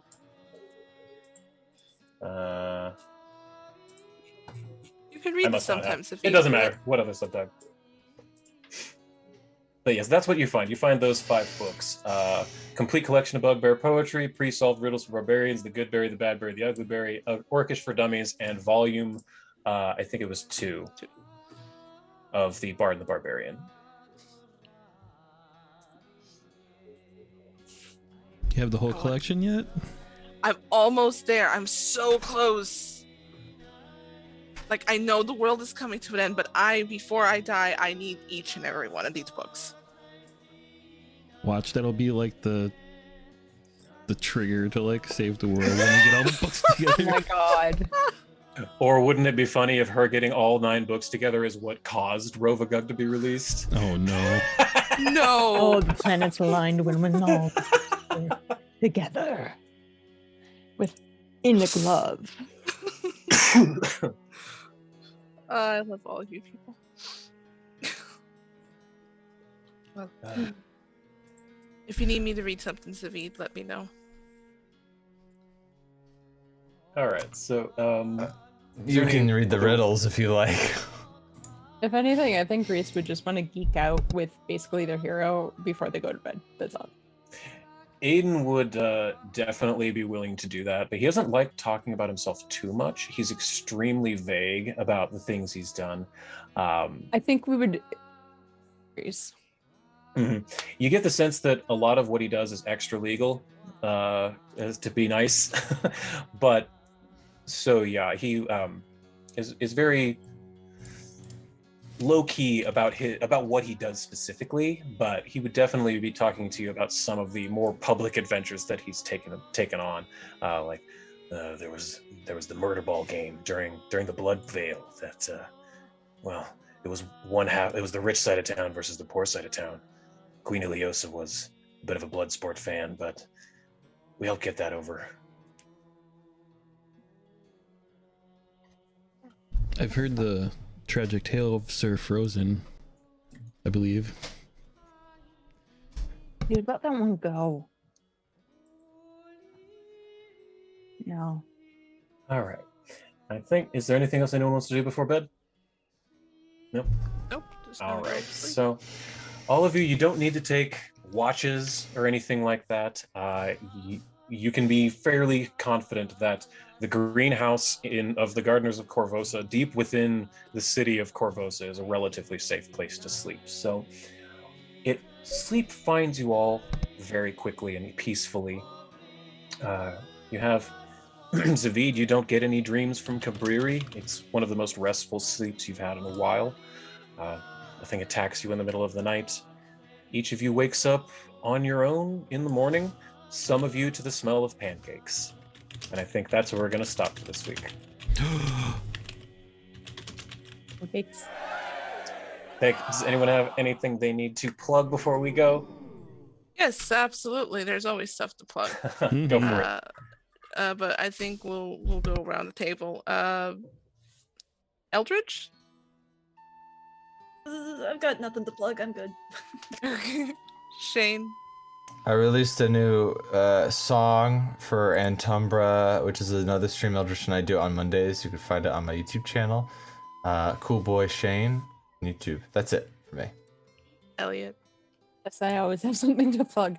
So this week starts my Scion campaign, Unlawful Good Media, and I'm excited about that because I also chose a cat god for mine. So I'm very excited about that. It's not Bastet. I think it's Hecate or something like that. I don't know. It is one of Bastet's favorites that they turn from cat into human form. So I kind of like tying those two into. I'm very excited about that.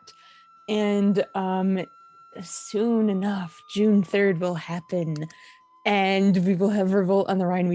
Me and Ash just finished recording for our first episode yesterday. It was so good.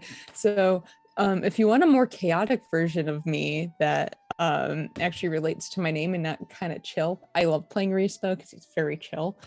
If you want a little bit of a chaotic Toreador that just does not give a fuck, I'll be there.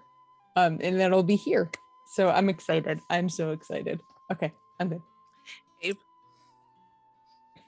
Also find me on internet at Chaos Them and Chaos Elliot for the unorganized things. Organized things is where Chaos Them is. Cool. Okay, now I'm good. I mean, Abe. Oh yeah. If you want to check out socials, just the Tweety Bird is Abe_Sinister. I think there's other things out there. Other than that, Saturday nights I do Curse of Strahd stream on my Twitch channel, same name, Abe_Sinister. And then, if you want me to do the Sin City plug, I mean, I'll plug it twice. I don't care. You can take it, dating.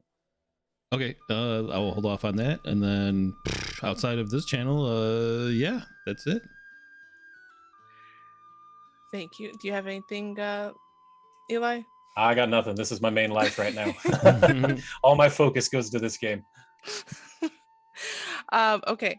Ash and Bard on all social medias. You will find us here Wednesday at 7 p.m. EST for Sin City by Night. We have a merch store. There we go. Thank you, Abe, for reminding me. See, Brandon, I kind of almost forgot, but I didn't. I had to dig it out of the laundry so I could show it off. Awesome.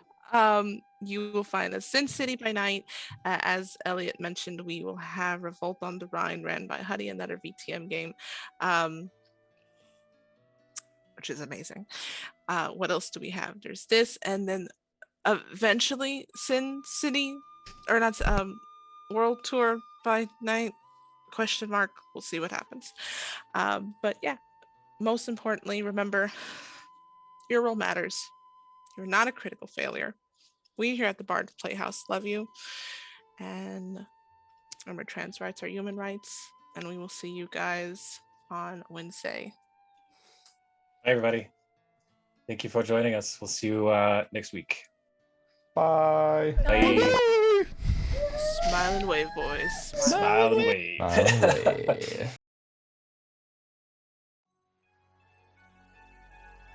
A glass cannon is a character that can put out obscene damage very quickly, but is also incredibly frail. I'm the one that gets it done in the clutch, so you know I never really gotta worry too much. I'm a glass cannon. Glass cannon. You don't even want a dose of the smoke, so I'm recommending that you never try to provoke. A glass cannon. I'm a glass cannon.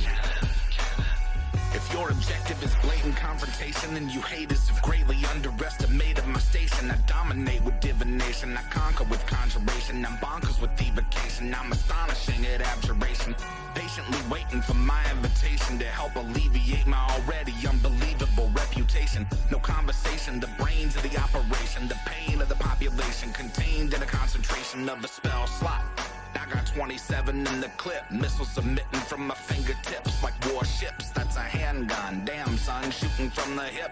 Only one using telekinesis to get a grip. Cantrips waiting to be cast off. Prismatic wall, make 'em all blast off. Cackling my ass off, incapacitating them with laughter. Yazzik ain't the caster you wanna go after. I'm the one that gets it done in the clutch, so you know I never really gotta worry too much. I'm a glass cannon. Glass cannon. You don't even want a dose of the smoke, so I'm recommending that you never try to provoke. A glass cannon.